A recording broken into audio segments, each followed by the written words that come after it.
Chapter 232. It was a teacher's duty to protect students. If he couldn't, Fang Yen could only resign. I'm a teacher. I want to find a celebrity to endorse me. In Fang Yan's eyes, Qinitian was just a child, his student. No matter what ulterior motives these people had, he couldn't accept and tolerate them attacking a child. Fang Yen was angry, so his punch was naturally heavy. What was the result of an egg colliding with a stone? Smashed into pieces. Fang Yan's punch was not smashed into pieces, but his bones were definitely broken. The man in black didn't expect that he would encounter such a big disaster as soon as he stretched out his hand. When Fang Yen punched out, he still had the intention to compete with Fang Yen in terms of strength. After all, he thought he was also a master. However, when the energy hit him, he began to regret. It was too late to regret. What awaited him was that his whole arm was destroyed, and his bones and flesh were separated from his whole body. The smell of blood filled the air. Blood was dripping. In an instant, Fang Yen punched with both hands. With one hand, he lifted a woman in black who was stabbing at his head with a sharp blade, and with the other fist, he broke the whole arm of a man in black. There was a very short silence. The sharp blade in the woman's hand couldn't stab anymore, and the arm of the man in black fell to the ground, half of his sleeve fluttering in the wind. The whole scene gave people an extremely bloody and extremely strange feeling. Fang Yen still sat in the same place, motionless. A few drops of blood splashed on Qinitian's forehead, and more on his clothes. She didn't like the smell of blood, or rather, she didn't like anything dirty. The blood was very dirty. She looked at the woman in black in Fang Yan's hand, picked up a big stone, and smashed it at her head. Puff! The woman suddenly opened her mouth, and a white hidden weapon flew toward Fang Yan's face. Fang Yen carried Qinitian and dodged to the side. The hidden weapon hit the stone on the ground and exploded. It was a tooth. A tooth bomb. After the tooth bomb exploded, the green liquid flowed out again. Although it was only a little bit, it still burned a hole in a large rock. It was conceivable that if Fang Yen could not dodge in time and was hit by this tooth, his face would be completely ruined. He would never be able to be an idle teacher again, right? Fang Yen was enraged. Who were these assassins? Why did the things he casually threw out have such destructive power? Fang Yen loosened his grip and the woman in black finally regained her freedom. With one hand holding the dagger, he stabbed at Fang Yan's back, which was on top of Qinitian. With the other hand, he took out a small silver copper ball from his pocket. Whoosh! The steel ball left his hand and flew toward Fang Yan's next landing spot with a whistling sound. This woman was too hateful. She chased people from behind with a knife and stabbed them, but she used a firearm to block the way of others. She would not stop until she was dead. Although he did not know what the silver ball was, and Fang Yen did not even have time to look at it, he only knew that something was blocking in front of him based on the sound of the wind. According to the experience of the woman in black's continuous attacks, it must not be a good thing. The way forward was blocked. Fang Yen could only hold Qinitian and fall back. He just wanted to stay away from the green liquid that could explode and spray out strong corrosive green liquid. Qinitian was a national beauty, and he was also incomparably handsome. If such an outstanding young man and woman were destroyed, even the heavens would not forgive them. Fang Yen held Qinitian with one hand and grabbed the triangular dagger in the woman's hand with the other. It looked like a military knife, but it was slender and sharper. Or rather, it was an extended version of a military knife. Bang! The silver copper ball thrown by the woman in black landed on the ground and spun crazily like a top. The mechanism inside sounded, and the dazzling light flashed. It turned out to be a flash bomb. Fang Yen quickly closed his eyes to avoid being hurt by the strong light. Qinitian was smarter. He had already closed his eyes and was obediently held by Fang Yan's arm with one hand. Courting death. The woman's eyes were slightly cold, and she cursed. Grabbing a knife with bare hands, did he think he was an immortal? Since you don't know what's good for you, then I will cut off your hand. Just like how you broke my teammate's arm with one punch, bang. Caught. The woman in black didn't know what happened, and the stabbing blood in her hand was already in Fang Yan's hand. She didn't see how Fang Yan avoided her attack, and she didn't see how she grabbed the knife. She just felt a pain in her wrist, and then the stabbing blood in her hand disappeared. Yes, she called this thing stabbing blood. Stabbing blood didn't make anyone bleed, but became someone else's weapon. The woman in black felt humiliated, and rushed to Fang Yan even more crazily. Fang Yan didn't hesitate. What's yours is mine. Although Tai Chi palm, Tai Chi finger, and Tai Chi sword could hurt people, but now that he had such a sharp weapon in his hand, he didn't mind using it to stab the woman's chest or throat. Crack. Strange things happened.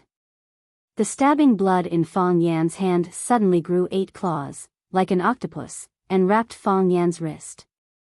In other words, now the stabbing blood became a part of Fang Yan's palm. Unless there was a key to open it, or he cut off his arm, or it was difficult to separate it from his body. The woman quickly dodged, and then avoided a head-on fight with Fang Yan. She stood on the side and stared at Fang Yan with sarcasm. Fang Yan also stopped his attack. Because he didn't know what was on his hand, he didn't know what would happen to him. This is stabbing blood. I gave it a nickname, Octopus. The woman in black said with a dark face. This was a very ordinary and even ugly woman. Her body was thin, and the places that should be protruding were not protruding, and the places that should be perky were not perky. Triangular eyes, yellow eyebrows, and a dark face. She was quite conspicuous in the crowd. Ugly and conspicuous. It was precisely because of her unique physique that her speed was amazing. Her reaction was quick, and her IQ was not low. If she didn't go crazy at the moment after the stabbing blood was taken away, and more ferociously rushed to Fang Yan wouldn't have thought of grabbing her stabbing blood to let her bleed. Her attacks came one after another, and she didn't give people a chance to breathe. Moreover, he had used some tricks during the attack. Most of the time, bad people were smart people, because doing evil was the most test of intelligence. Killers were even more so. I fell into a trap. Fang Yan regretted it so much that his intestines turned green. Why was his hand so cheap? Why did he grab the blade with his bare hands? Others used the blade to show off, to look good, and to strike down the arrogance of the enemy. Why was it that after he stabbed himself with a knife, the knife didn't help him, but instead backstabbed him? Don't try to take it off. Unless you are willing to cut off half of your arm. Also, from now on, whatever I say, you have to do. The woman in black pointed to an electronic wristwatch on her wrist and said, Octopus is a bomb, and the button is in my hand. You don't have to believe it, but I don't mind blowing you up. Fang Yan almost jumped up. He stared at the woman in black angrily and said, It's just killing a person, is there a need to be so troublesome? This is the style of our arsenal. The woman sneered again and again. I know you have good skills. But, now is the era of high technology. Fists are no longer omnipotent. Arsenal? Fang Yan thought about it again and again, but he still didn't know what kind of organization this was. Could it be that this was a new killer organization? The name Arsenal was indeed in line with their style of doing things. Whether it was the remote control wild bird, the poison Fang bomb in the mouth, the silver ball of light, or the octopus on her wrist, every one of them was extremely exquisite and powerful, making it impossible to guard against. Fang Yan put Qin Tian on the ground. Even if this thing accidentally exploded, he didn't want to hurt his student. Qin Tian looked at the octopus on Fang Yan's wrist and frowned. She stretched out her jade-like wrist and looked at the woman in black and said, You are looking for me, right? Put that thing in my hand, or lock it or something. Let him go. The woman in black sneered and said, Miss Qin really lives up to her reputation. Sacrificing yourself to save others is extremely stupid. Since he is involved and knows the secret of our arsenal, do you think he has a chance to live? Fang Yan felt wronged and said, I didn't want to hear it. You said it yourself. This woman was too hateful. She didn't keep her mouth shut. She told you about the existence of the arsenal, and now she blamed you for knowing too many secrets. How could you bully an honest person like this? The man in black whose arm was punched off by Fang Yan also came over and took out a bottle of red liquid from his pocket. He raised his head and drank it. The blood flow from the broken part of his shoulder slowed down a lot. Before he took the medicine, the blood spurted out like a fountain. He then took out a small spray bottle from his pocket and sprayed it on the wound a few times. The blood was completely stopped. Fang Yan was a little envious. Fighting and killing were inevitable in Jianghu. The last time Bailey Lu came, he was beaten like a dog and ran away. He was definitely injured. If he could get such medicine to treat his injuries, the danger would be reduced and his fighting strength would be higher. The man stared at Fang Yan viciously and spoke as if he wanted to tear Fang Yan into pieces. He said, You have been captured. He pulled out a modified Desert Eagle from his waist and pressed the muzzle against Fang Yan's head. Unfortunately, you are not qualified to be a hostage. Chapter 233. Unfortunately, you're not qualified to be a hostage. Fang Yan felt that he had been insulted. You can insult me all you want. Fang Yan was often insulted, and it wasn't a big deal to him. But it's not good to kill someone after insulting him, isn't it?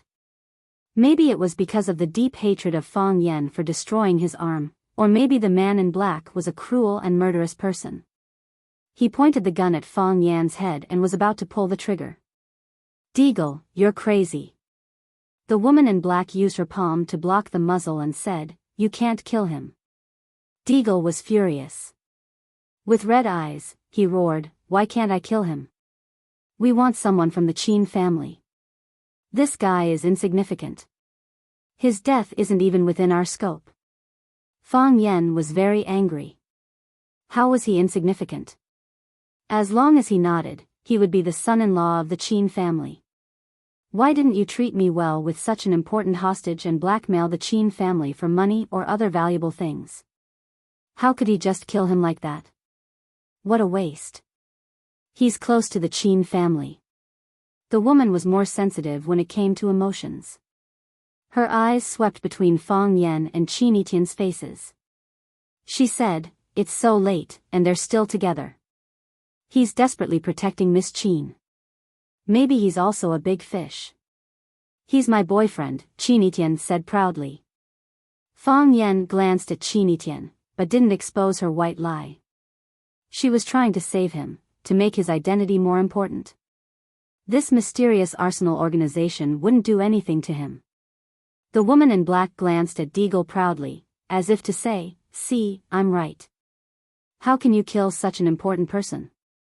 You can only maximize your benefits if you stay. Damn it, Deagle roared angrily. His arm was smashed by a punch. He would be humiliated when he returned to the organization. If he could not kill the culprit, then he would never be able to wash away his shame. He grabbed Fang Yan's collar and pulled Fang Yan's body in front of him. He stared at his annoying face and said word by word, I will definitely kill you. I don't doubt it at all, Fang Yan said. If it weren't for the help of these two kind-hearted ladies, would have died by now. Shang knew that the two kind ladies Fang Yan was talking about were his partners, Dragonfly and Qin Etienne. He couldn't do anything to Dragonfly because she had a higher rank in the organization and was the executive officer of every mission. However, he didn't mind giving Qin Etienne some threats. He looked at her with an evil smile and said, Little girl, come back with me. I will treat you well. You don't have the qualifications to negotiate with me. Qin Etienne said arrogantly. This girl was still thinking of revenge for Fang Yan. Deagle had just put his collector's edition Desert Eagle into his waist, but after hearing Qin Etienne's words, he couldn't help but pull it out. Deagle. The woman in black frowned. Don't hurt our guests. You know the consequences of failure. Deagle's face was full of shame and unwillingness, but there was nothing he could do. Chinitian was right. He really didn't have the qualifications to negotiate with Chinitian. The ones who could negotiate with her were higher-ranking officers in the organization. He was just the lowest-ranking executive officer. Fang Yan and Chinitian were kidnapped. They were escorted to the hillside. A black GMC limousine was already waiting by the roadside. It had to be said that this organization was very capable and efficient. The car was running, and the driver was waiting by the door. A tall middle-aged man looked at Fang Yan with bright eyes and said with a fake smile, "I've seen you before." Fang Yan said thoughtfully, "You're the sniper." "Very few people can escape from my gun," Bat said. "I hope we'll have a chance to fight again. I'm looking forward to blowing your head off with one shot." "Me too." Fang Yan shook his head regretfully. "As you can see, I'm now your captive. I don't know what you want, but if I don't get what you want, I'm sure you'll kill me, right? So, fighting again is just an extravagant hope. A philosopher once said, when you say goodbye, you should be more forceful. One more sentence might be your last sentence, and one more look might be your last look. We'll never meet again." Bat felt that this guy was crazy. "You're not my woman. Why should I be more forceful, say more, or look at you more?" Whoosh. Bat turned around and opened the door of the GMC. She made an inviting gesture and said, "Please." Chinitian stepped in first. Fang Yan was in their hands. Even if she was free, there was no way she could resist. Fang Yan followed, and then the woman in black and Deagle came in to escort the car. Bat glanced at Fang Yan again and pulled the door shut from outside. He was the driver. After he got into the driver's seat, the car quickly started and rushed to the foot of Zhang Mountain at an even faster speed. The interior of the GMC had been specially modified. It looked like a prison van used to transport prisoners. The difference was that the car's configuration was dozens or even hundreds of times more comfortable than a prison van. Leather seats, LCD TV, cigar boxes, and a small wine cabinet. Which prison van would have such luxurious treatment? Fang Yan and Chinitian sat on the left, while the woman in black and Deagle sat opposite. The four of them looked at each other without any expression on their faces. Perhaps it was because she had the bomb remote control, but the woman in black was very relaxed. She said to Deagle, "Bandage your arm." Deagle glared at Fang Yan fiercely, threatening him not to act rashly. Then he opened the fridge and took out a medical kit. He took out some disinfectant from the silver medical kit and disinfected it a second time. After spraying the medicine, he wrapped the broken arm tightly with a sticky gauze. He did it like he was used to it, as if his arm was broken dozens of times a day. There was no sign of pain on his face, as if the arm didn't grow out of his body. Even Fang Yan felt sorry for him. These people were probably like machines, right? Chinitian looked at the woman in black calmly. He always maintained his pride as a member of the Qin family. He looked at the woman in black and said, "What do you want? We're only responsible for bringing you back. As for what you want, it's not up to me to talk to you." The woman in black's answer was very disappointing. They couldn't get any useful information. Chinitian didn't force it. He just sat there, his mind terrifyingly tough. If other high school students encountered such a scene, with the birdie bomb and the sniper, they would have wet their pants long ago and couldn't even stand up. However, this little girl was completely fine. She looked even calmer than her teacher, Fang Yan. Fang Yan looked into Chinitian's eyes and asked with concern, "Are you cold?" Chinitian nodded and said, "Cold." As he spoke, he leaned his body into Fang Yan's arms. Fang Yan rested his chin on his hair, and the two of them maintained an ambiguous and warm position. The woman in black opened her mouth slightly, but in the end, she didn't say anything. Their mission was completed. They just needed to bring these two people back to the organization. Octopus locked Fang Yan's hands. He and Deagle were on guard. She didn't believe that this man could bring them any danger. Besides, he was probably worried that he would hurt Miss Qin, right? If he did anything out of line, they wouldn't hesitate to aim their guns at Qin Etienne's head. The mountain road was uneven, so the car was a little bumpy. Qin Etienne had experienced such a disaster and done such intense exercise. He was drowsy from the shaking of the car. His eyelids were getting heavier and heavier, and he could barely keep them open. Fang Yan also appeared somewhat tired. He closed his eyes and rested. Sleepiness was contagious. Deagle gave the woman in black a look, and she nodded. Deagle was seriously injured and had lost a lot of blood. He also needed to close his eyes and rest for a while. The woman in black, on the other hand, was full of energy. She stared at Fang Yan's shoulder with vigilance. A person's eyes could lie, but the body couldn't. No matter how small a movement he made, it would involve some key parts of his body. He had killed countless people, so these little secrets couldn't be hidden from her. Fang Yan's counterattack was so sudden that no one had expected it. He hit his chest, and Qin Etienne fell toward the back of the car. The blood-piercing device had fallen from Fang Yan's hand and was now in Fang Yan's hand.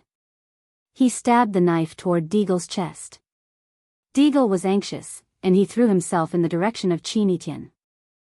As long as he blocked Qin Etienne in front of him, he didn't believe that the kid wouldn't be afraid to hurt him. The car was wide, but it was only the size of a small car. Even with a few people fighting inside, it still seemed very narrow. With just one leap, Deagle was about to hold Qin Etienne in his arms.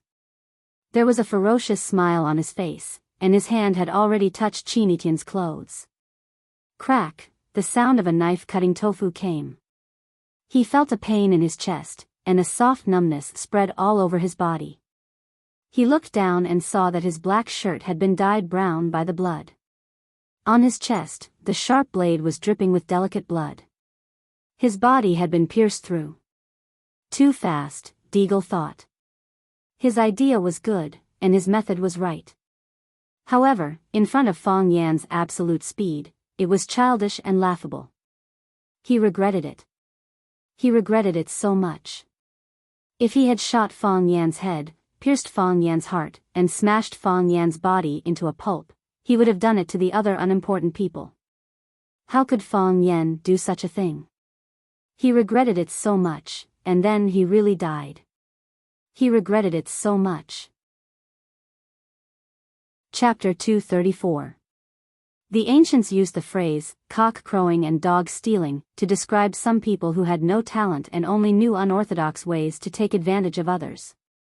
Pretending to be a dog to help him get away, imitating a cock to crow to trick people to open the city gate, these skills were very suitable in ancient times, and they were also very popular in modern times. Fang Yan used the method of dog stealing, shrinking his body bones until his whole arm was free from the 8 octopus claws on Ci Shui. In the past, someone could pretend to be a dog and get out of a narrow cat hole, and Fang Yan's bone shrinking ability was far better than that of the predecessors. The most difficult part of the octopus clasp was the palm. It was wide, fat, and tightly locked by 8 octopus claws. Fang Yan simply used his left hand to break the 5 fingers of his right hand one by one, and pinched the 5 fingers into a ball, just like the flour used to fry fried dough sticks. This was a cruel and long process. It was cruel because you had to break your finger bones and recombine them, so that they could make more space for you to unlock. Only in this way, and only in this way could you take these damn claws off your arm. It was long because you needed to be careful not to be found by the 2 people sitting opposite you. The 10 fingers were connected to the heart. No matter how unbearable the pain was, you couldn't frown, and your face couldn't show any trace of pain. When you broke the bones, you couldn't show any flaws. After the Ci Shui was taken out, you still couldn't show any flaws. More importantly, when you did all this, you needed some cover. Qin Etienne's body was the best cover. When Fang Yan asked her if she was cold, although she didn't know what Fang Yan was going to do, she knew in her heart that Fang Yan must want to do something. Otherwise, based on her understanding of Fang Yan, he wouldn't take the initiative to care about whether she was cold or not. Qin Etienne said, "Cold," and then took the initiative to lean his body in Fang Yan's arms. Fang Yan needed her help, and she took the initiative to create opportunities for Fang Yan. Faced with such a smart and understanding little girl, Fang Yan's heart almost melted. Therefore, the two of them cooperated well and pierced Deagle's heart when he was caught off guard. Fang Yan's attack had killed Shaying. Life and death could be decided in an instant. At the same time that Fang Yan stabbed Desert Eagle to death, the woman in black had already pounced on Fang Yan from behind. Her reaction was not slow. Fang Yan didn't even look at it. He didn't even have time to pull out the ci shui in his hand. He punched behind him. The woman in black turned her fist into a palm to block. Bang! Her weak body was sent flying by Fang Yan's punch, which was full of vigor and power, but she did not have enough strength. The woman in black's body hit the wall of the carriage, and then bounced back and rolled to the ground. Fang Yan pounced on the woman in black. He had to kill her in the shortest time possible. These people came from the mysterious Arsenal organization, and they had all kinds of strange biological weapons in their hands. No matter how good their martial arts were, they were afraid of a kitchen knife. Fang Yan's flesh and blood was really afraid of their bombs. Now they were all in the car.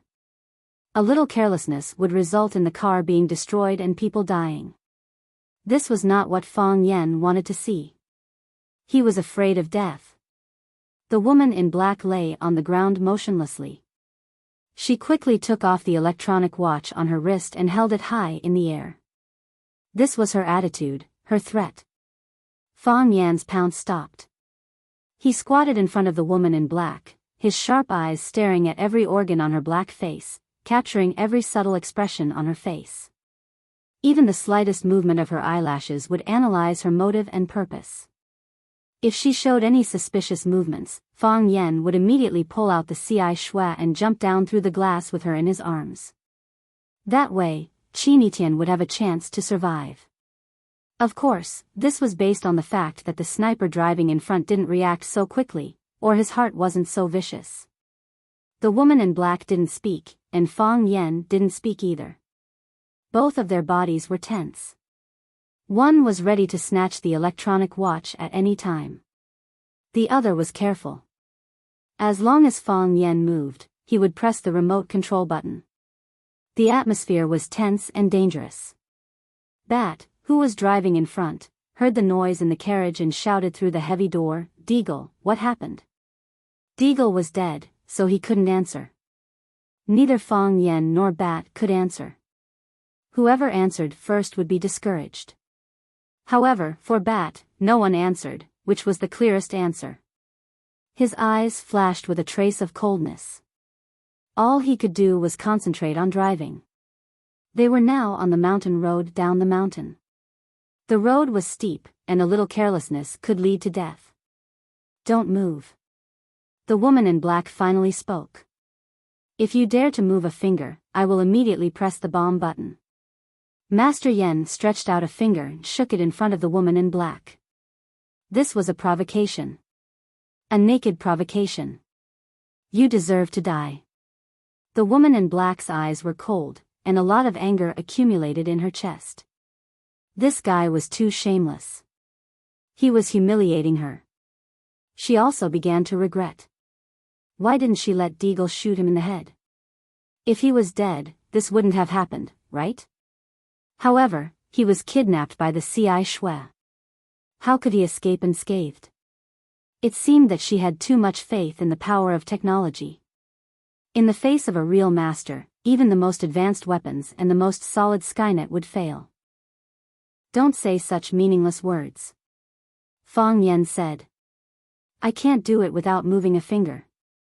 If my nose is itchy, do you not allow others to scratch it? I promise you that I won't attack you again. Aren't you afraid that I will press the button?" The woman in black's eyes were full of murderous intent. Fang Yan pointed to the ci shui that was still stuck in Deagle's body and said, "That thing is no longer in my hands." "So what? If I press the button and the bomb explodes, the whole car will be overturned. You and your woman will be corroded by the venom. The woman in black threatened. Then why haven't you done that yet? Fang Yan asked. This stupid woman finally broke the bomb's attack range. If she didn't say it, Fang Yan couldn't guess the answer, and he had to be careful with this kind of thing. She must not have thought that her threat would make Fang Yan even more fearless. The woman in black felt that she was stabbed in the chest again. This bastard son of a bitch, do your parents know that your mouth is so vicious? If you dare to provoke me again, I will press the button and die with you. Fang Yan seemed to be able to see through all her thoughts.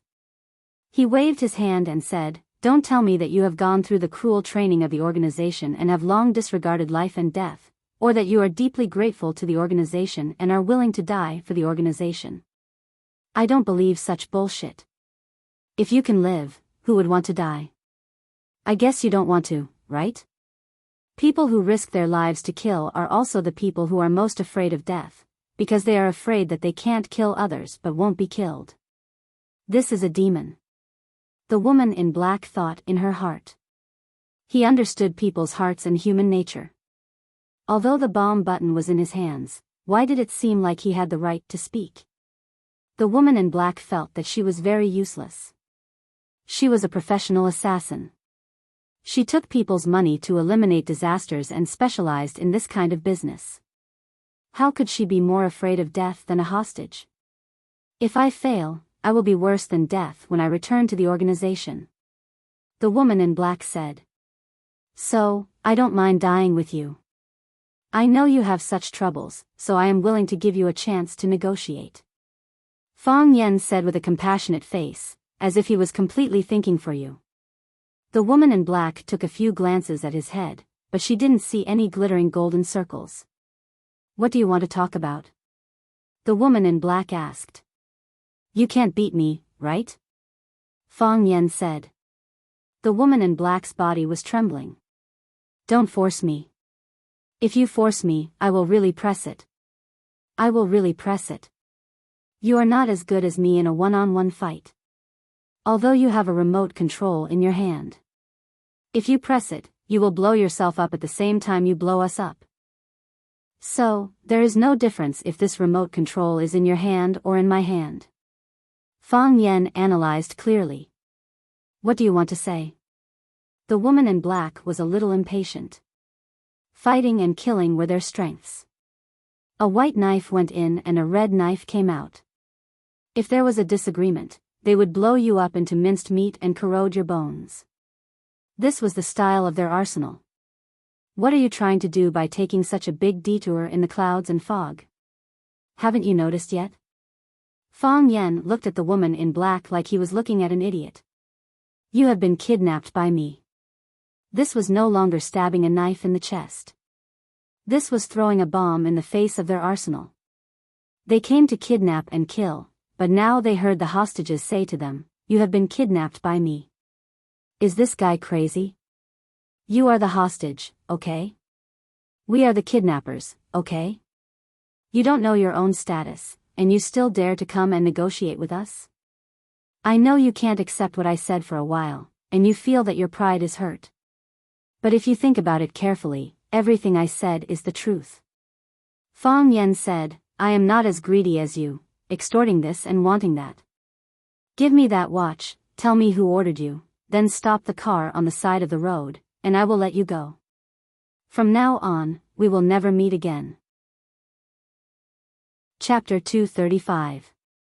Dreams were plentiful, but reality was harsh. Seeing the black-faced woman trembling with anger, Fang Yan knew that his negotiation had failed. Yes, since he found out that the woman's face was darker than the clothes she wore, Fang Yan no longer called her the black-faced woman, but the black-faced woman. He wanted to call her a black-hearted woman, but for some reason, when he thought of the word a black-hearted, his heart felt inexplicably uncomfortable, so he gave up the idea. Don't be angry. Fang Yan looked at the black-dressed woman slowly. Negotiation, negotiation. How can it be considered a negotiation if we don't talk? Whatever conditions you have, just say it. I'm not a person who's easy to talk to. If you're not easy to talk to, then what conditions do you want me to bring up? The black-dressed woman's face darkened even more. She looked at Fang Yan and said, I only have one condition, and that is to bring the target back. You can go, but Miss Qin must stay. Fang Yan turned around and looked at Qin Etian. She was sitting far away in the corner of the car, letting Sha Ying's body block in front of her. Blood flowed out and soaked the hem of her dress, but she didn't care. She was very good at protecting herself. No matter what, she didn't panic and looked for the best opportunity and hiding place. Fang Yan looked at Qin Etian thoughtfully. He really didn't know what this girl had experienced. Impossible. Fang Yan simply refused the black-dressed woman's request. If she leaves, I'll leave. If she doesn't leave, I won't leave either. Of course, she can go, but you can keep me. I'll be your hostage. You're useless. The black-dressed woman was also very dissatisfied with Fang Yan's proposal. And it was very insulting. My task is to take Miss Qin away. I thought you were a bonus, but now I find you're trouble. You can leave, but she must stay. Qin Etian looked at Fang Yan's back and said, Fang Yan, you go. I'll stay. They don't dare to kill me. If they kill me, they won't get anything. Moreover, she would suffer the cruelest revenge from the Qin family. Regardless of whether it is her or her organization, they would not do such a stupid thing. Fang Yan shook his head and said, No. You should know that this is the best choice. I know it's the best choice. I know, but I can't. Fang Yan said rudely. If I wasn't Fang Yan, but any other teacher in the school, I would follow your advice and choose to leave by myself. Because none of them would be able to solve the problem if they stayed behind. It was very likely that they would become a resentful spirit under their blades and another broken family. I am Fang Yan. When faced with such a situation, I absolutely cannot run away and abandon my students. If my grandfather finds out, he will cut off all ties with me. If my grandfather found out, he would break one of my legs. Your family education is really good. Qin Etian praised. Fang Yan was also very proud and said, Our Fang family is also a rich and powerful family. Fang Yan felt that it was better not to talk about this in front of Qin Etian. It was too embarrassing. He stared at the dark-faced woman and said, If you are afraid of the organization's revenge, I can give you a clear path. Since you kidnapped a woman from the Qin family, you must have a certain understanding of the Qin family, right? Why don't you abandon the darkness and join the light? Let's send Miss Qin safely back to the Qin family. I believe the Qin family's reward is enough for you to enjoy for the rest of your life, and I can also take advantage of it. What do you think? After failing to instigate the ghost fisherman, Fang Yan had been unwilling to accept it. He stood on the side of justice, and the conditions he proposed were so generous. Why didn't those guys want to turn over a new leaf? He had read many novels where the male protagonists in other novels would immediately turn over a new leaf when they encountered a villain. They would curse and shout that they wanted to be the male protagonist's lackey, but they couldn't be beaten or scolded away. They would shelter from the sun when it was sunny, hold an umbrella when it was raining, and play the flute when the enemy came. Most importantly, they wouldn't betray and ask for money. Fang Yan felt that he was a failure as a person. So, as long as there was a chance, he would try to improve his personal charm. I've lost my patience with you. The woman in black took out a silver ball from her waist and threw it at him. When Fang Yan saw it, he kicked the ball back. Then, he turned around and pounced on Qin Etian. He used his own body to cover Qin Etian from head to toe. Bang! The ball was thrown on the ground, but it didn't explode. Also did not have the intents let people open their eyes to the light circle. This is a pair of handcuffs. The woman in black's eyes flashed with ridicule. Open it, then lock your arms properly. Otherwise, I will press the button. Just like you said, I'm not afraid of death. But, if the mission fails, death is the best ending. Fang Yan could see that this woman was serious. If he didn't do as she said, she would really press the button and blow herself and the whole car up. Then, their bodies would be corroded by the green liquid into a pool of charred black residue. 3. The woman in black began to count. "I'll handcuff," Fang Yen said hurriedly. He could count for others, but he hated it when others counted for him. This made him feel that he didn't have much time left, as if he could die at any time. Fang Yen picked up the ball and pressed a red button on it. The ball immediately stretched out and turned into a shining silver handcuff. Fang Yen didn't know what material this handcuff was made of, but he knew that if he wore this thing, even the bone-shrinking skill wouldn't be able to save him. Clang! The wheels ran over a big stone, and the whole car bounced. Fang Yan's body fell forward mechanically. Qin Tian's and Xia Ying's corpses also fell toward the front of the car. The woman in black's body fell backward, her hands grabbing the legs of the seat to prevent her body from moving. Seeing Fang Yan rushing toward her, she was a little hesitant. Because she couldn't be sure if Fang Yan was leaning forward due to the car's unstable inertia, or if he was using this opportunity to attack. This was a serious matter. If she pressed the button, everything in front of her would disappear. It was because of this moment of hesitation that she hurt herself. Or rather, she helped Fang Yan. For her, whether she put down the button or pressed the button, there wouldn't be much difference. But for Fang Yan and Qin Tian, there was a world of difference. Perhaps for others, she couldn't do anything in less than a second of hesitation. It was just a blink of an eye or a fart. But for Fang Yan, this little bit of time was more than enough. Fang Yan's hand shot out like lightning. The dark-skinned woman wanted to dodge, but Fang Yan still grabbed her wrist. The woman in black was furious and full of hatred. She finally let go of the thought of survival, and resolutely pressed the electronic watch on her wrist. She wanted to die together with Fang Yan, Qin Tian, and her companion Bat. This was the style of their arsenal. Because of Fang Yan's bewitching words, she actually had a fluke mentality. That was why things had been delayed until now. She regretted it so much. Too late. Fang Yan's big hand exerted force and directly crushed the woman's arm bone. Crack. The sound of bones breaking came, and her fingers couldn't press anymore. Fang Yan snatched the electronic watch from her crippled hand. He wanted to smash it into pieces, but he didn't know how to do it. He was afraid that he would detonate the bomb that the dark-skinned woman wouldn't have a chance to detonate. He wanted to open the door, but the door was blocked, and he couldn't open it. Clang! Fang Yan punched the window glass, but the glass didn't break. Fang Yan was really angry. These bastards actually used explosion-proof glass. His punch that could easily penetrate a big stone was actually useless. Clang, clang, clang. Fang Yan punched the window glass again and again. He didn't believe that he couldn't break this glass. The urgent task now was to throw this damn remote control and the thorn bomb out, and then get rid of the woman.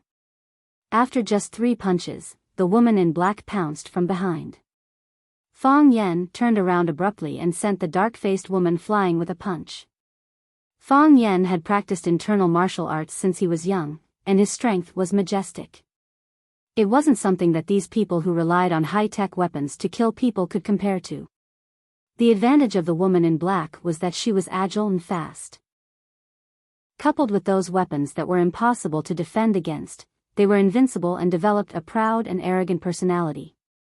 They thought that there was nothing in this world that they couldn't do. Unfortunately, they met the true successor of Fang family Tai Chi, Fang Yan. The woman couldn't even block his punch when her hands were intact. Now that one of her arms was crushed by Fang Yan, she was even more vulnerable. Fang Yan punched out, and the woman's fist collided with his fist.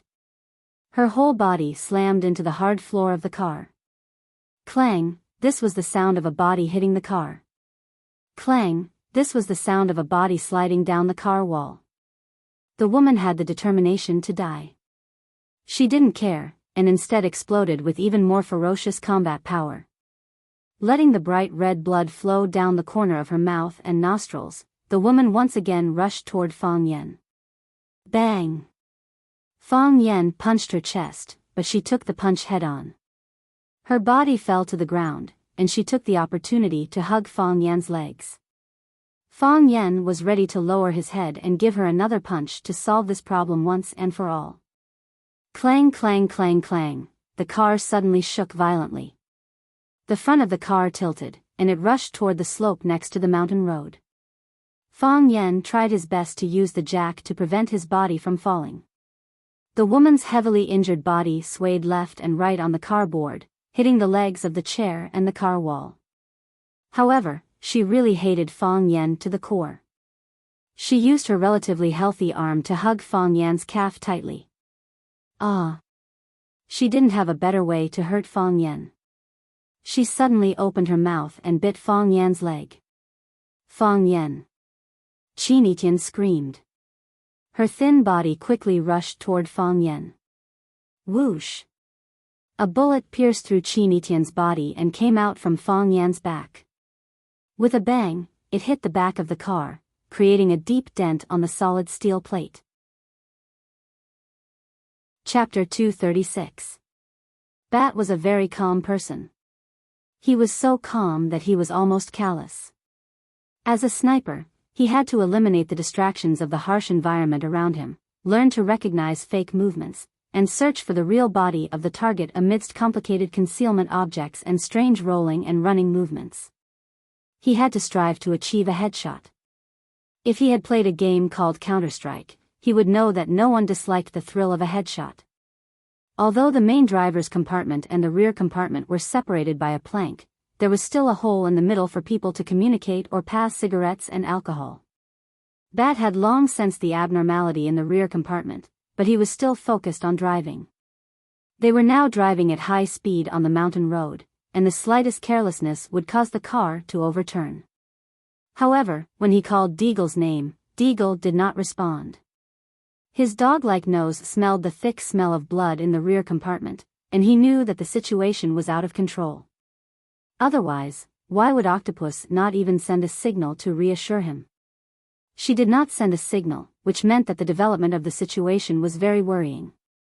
What a bunch of idiots, Deagle cursed in his heart.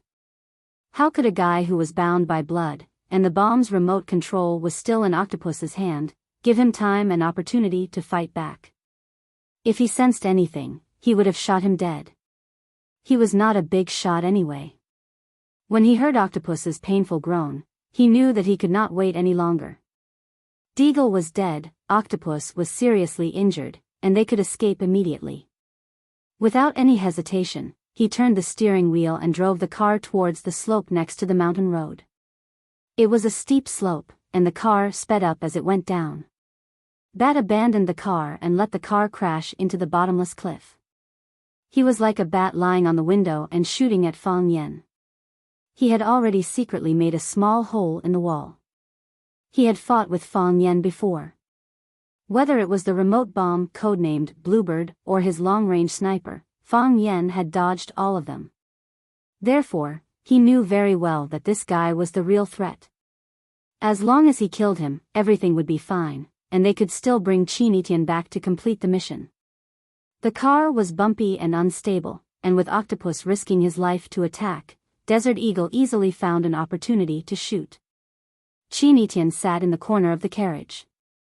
Although the carriage was shaking violently and their lives were in danger, Qin Tian still maintained absolute calmness. Her mother had told her that the more dangerous the situation was, the more calm she had to be. Because at that time, your time is the most precious. Don't waste a single second. They couldn't afford to waste it. Qin Tian had always done a good job in this regard. When she saw the Desert Eagle outside the car window, she immediately threw herself at Fang Yan. Seeing Qin Tian take the bullet for Fang Yan, Bat's pupils constricted. Since they kidnapped Qin Tian, they naturally knew Qin Tian's true identity. If he didn't conduct a thorough investigation on his target, he might slip up or offend a big shot that he couldn't afford to offend. Even if he provoked him, he still had to get a corresponding reward, right? She was the young lady of the Qin family. Such a delicate woman was willing to take a bullet for a man. That must be the legendary true love, right? Soon after, a cold smile appeared on his face. Do you think you can block my bullets just because you want to? He regretted that he didn't take out his sniper rifle. That was the weapon he was best at. With one shot, he could blast a big hole in their bodies or directly blow their heads off. Unfortunately, he kept the sniper rifle in the box, and it was not as useful in close combat as the custom-made Borg in his hand. When Bat wanted to pull the trigger again, Fang Yen disappeared right under his nose. Qin Etian also disappeared at the same time. He knew that there was only one possibility: he was hiding next to the wall of the car that was close to him. In other words, the distance between them was only a thick wall of the car. Bang bang bang, Bat fired continuously at the wall of the car, trying to penetrate it and kill Fang Yen. Unfortunately, the bulletproof car that had been modified by the armory was extremely strong. Ordinary bullets couldn't penetrate it. Even the accelerated bullets of his Borg pistol couldn't penetrate it. The dark-skinned woman saw that Fang Yen was injured. She didn't want to give Fang Yen a chance to breathe. She climbed up from the ground and pounced on Fang Yen again.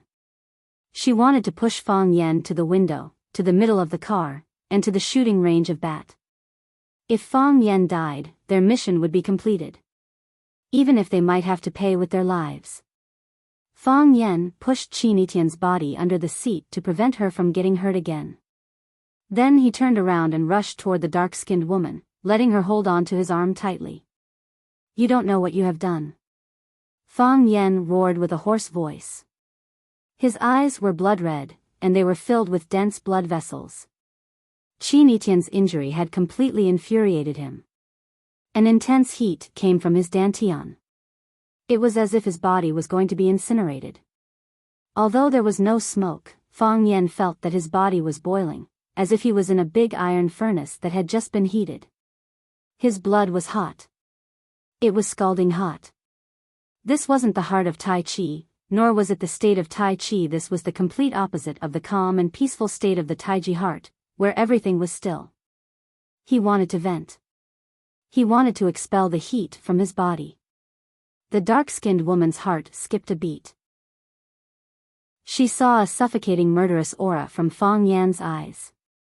She was an assassin. How could an assassin be afraid of murderous aura? The dark-skinned woman became even crazier. She used all her strength to hit Fang Yan's body. She took out another ball from her pocket. She was going to perish together with everyone in the car. She wanted to destroy and drown everything that had failed. This was also the rule of the armory. If the mission failed, they would work hard to cover up the secret of the armory in this world. Die! Fang Yen roared. Boom! With one punch, red and white matter splattered everywhere. The head of the woman in black had actually disappeared, and she had become a headless corpse. Fang Yen punched out furiously. His aura surged and his strength was as great as Mount Tai pressing down on the Yangtze River. How could the body of a mortal withstand the pressure of Mount Tai and the rushing of a great river?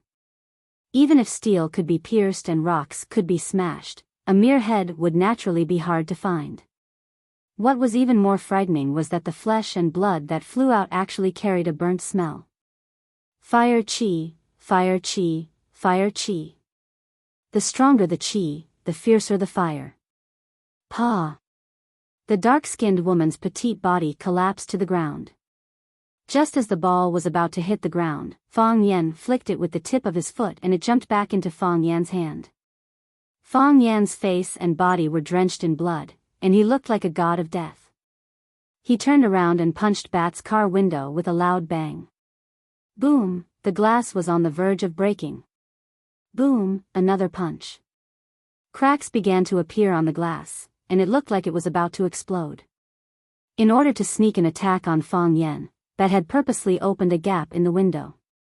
Because of this gap, he had the opportunity to shoot and injure Qin Etian and Fang Yen. However, it was also because of this gap that Fang Yen had the opportunity to smash it. If the glass was tightly fastened to the inside of the window frame, it would be like the glass on the other side, airtight and as hard as alloy.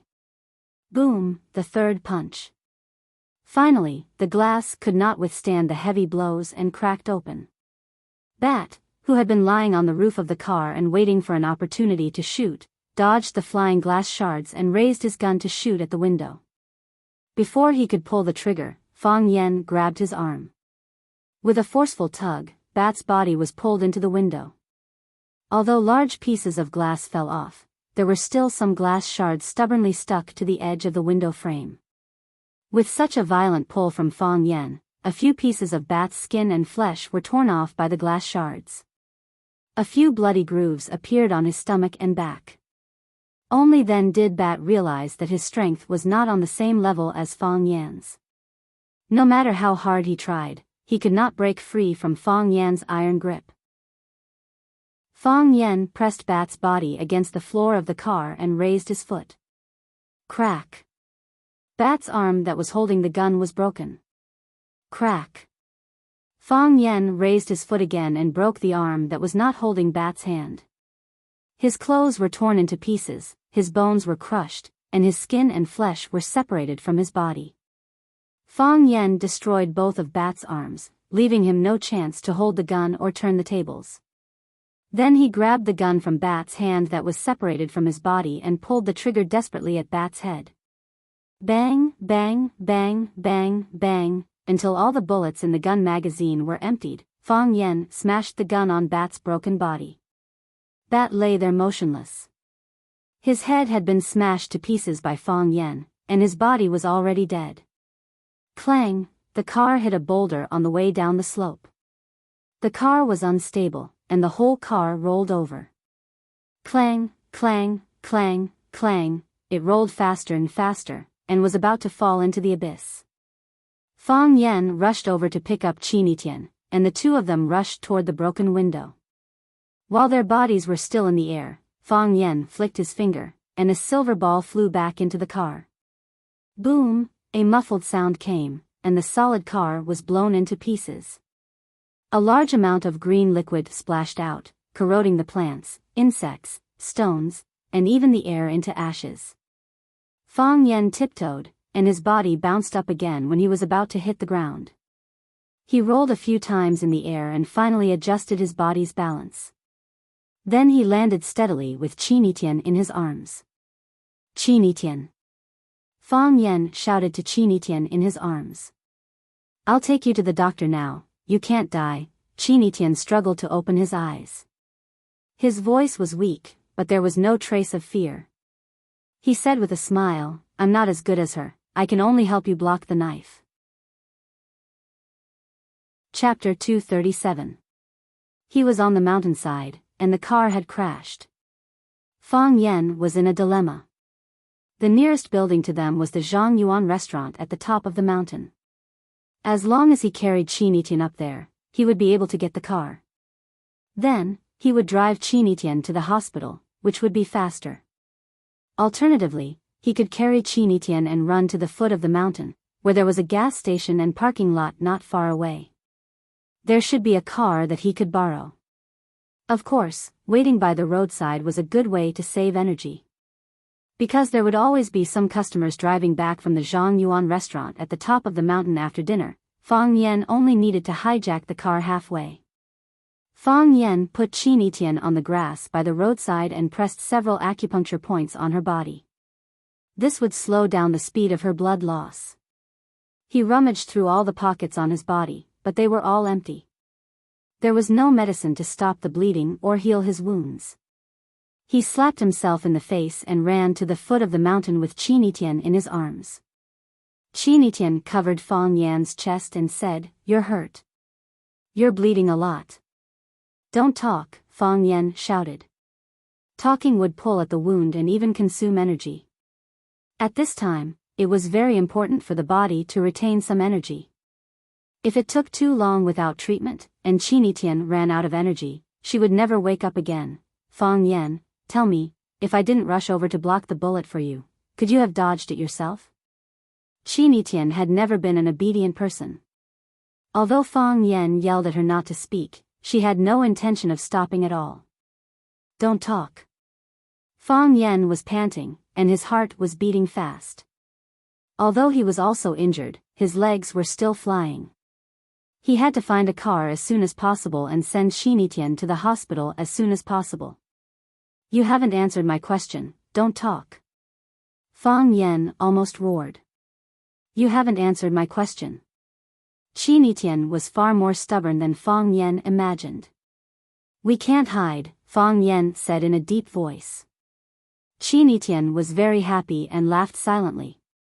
Fang Yan, you lied to me. Xinitian's voice was very low, but his expression looked very happy. Fang Yan didn't want to reply. If he didn't talk to her, she probably wouldn't be interested in talking to him, right? In the past, I always liked to calculate. No matter what I did, I liked to think it through in my mind first. Was there any danger in this matter? Were there any loopholes in this decision? How much profit was there in this investment? Maybe it's because his IQ is not bad, he has never missed anything. Xinitian said softly. She closed her eyes, as if talking to herself. However, Fang Yan could hear every single word that came out of her mouth. Then, it flowed into his heart. People outside say that I have wisdom, and I also think I'm very smart. Calculating has become the norm of life. I don't do things based on feelings, and the rhythm of life is never off track. I also like this state. Sometimes I feel a little irritated, but at least it's comfortable and comfortable. When there's a bodyguard, you need a bodyguard to protect you. When the bodyguard is not around, you have to learn to take care of yourself. But, when I saw someone shooting at you, I rushed over without thinking. I forgot to calculate and ignored the pros and cons. I just thought that I can't let him kill you. I will make sure that you live. If I live, you have to live. You idiot, I told you not to talk. You're a student, you're my student, I'm your teacher, can you listen to me for once? Fang Yan shouted while gritting his teeth. His forehead was dripping with sweat, and his chest was bleeding profusely. The front half of his clothes was soaked with blood, and the back half was soaked with sweat. However, the unlucky girl in his arms was still talking non-stop. Didn't she know that it was really dangerous? If he could, he really wanted to slap her until she fainted. But he was worried that if he did that, Xinitian would never wake up. She would never wake up. Didn't they say on TV that people who have been shot must talk more? Because that way, they won't faint. That's someone else. You won't faint. Fang Yan said with absolute certainty. He had been transferring energy into Xinitian's body carefully and gently, so that her body's organs would always be in a basic state of operation, and her brain would always be awake. But, you can't waste all this life-saving energy, right? It was fine if he could transfer it now, but if he couldn't transfer it later. Fang Yan couldn't imagine the consequences. Fighting and killing were common occurrences for martial artists. Fang Yan had experienced the test of life and death, and even suffered the torture of injuries. But, he had never been as afraid as he was today. He was afraid that he would die, and he was afraid that the girl in his arms would die. I don't believe that I will faint either. Although I have no strength in my body, my brain is very clear. Xinitian said. I know that you can dodge it. When I threw myself at you, I remembered that with your skills, you must be able to dodge it. Because I threw myself at you, it affected your performance and made you get shot together with me. I said that I can't dodge it. I'm not a god. Fang Yan corrected Xinitian's words. Fang Yan, I said that my brain is very clear now. Xinitian exposed Fang Yan's lie. But I like the lie you told. The reason why you said that you can't dodge it is because you don't want me to blame myself. You're afraid that I will blame myself because you start to care about me.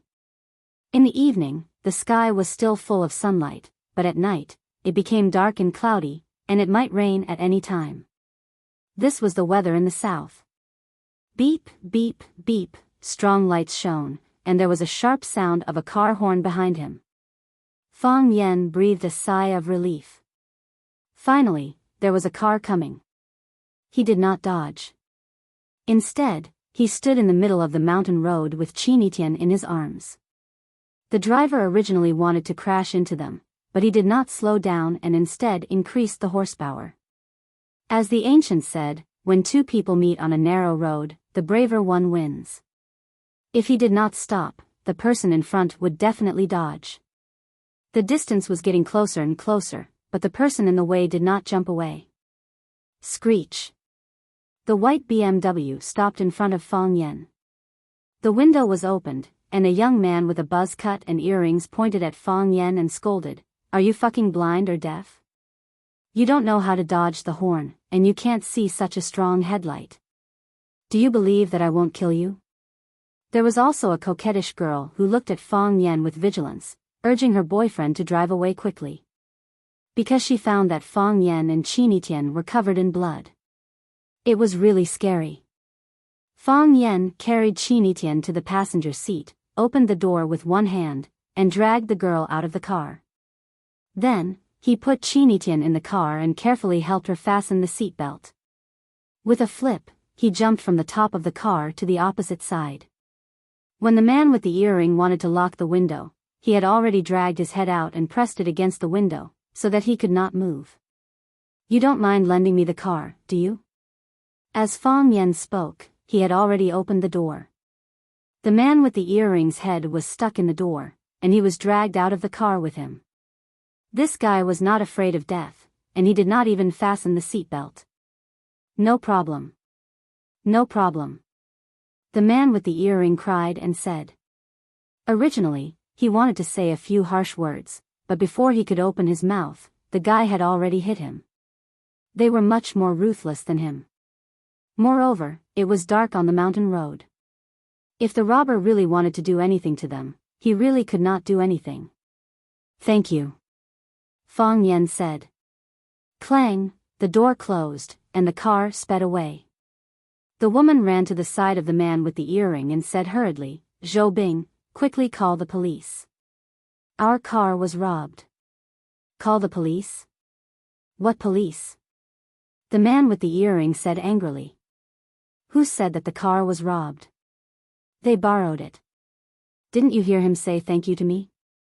He thought, this idiot woman, if she called the police, the fact that his car was robbed would be known by his brothers in the circle. How could he go out and meet people in the future? After getting the car, the speed was obviously much faster. Fang Yan found a mobile phone in the car and said, "Give me a number."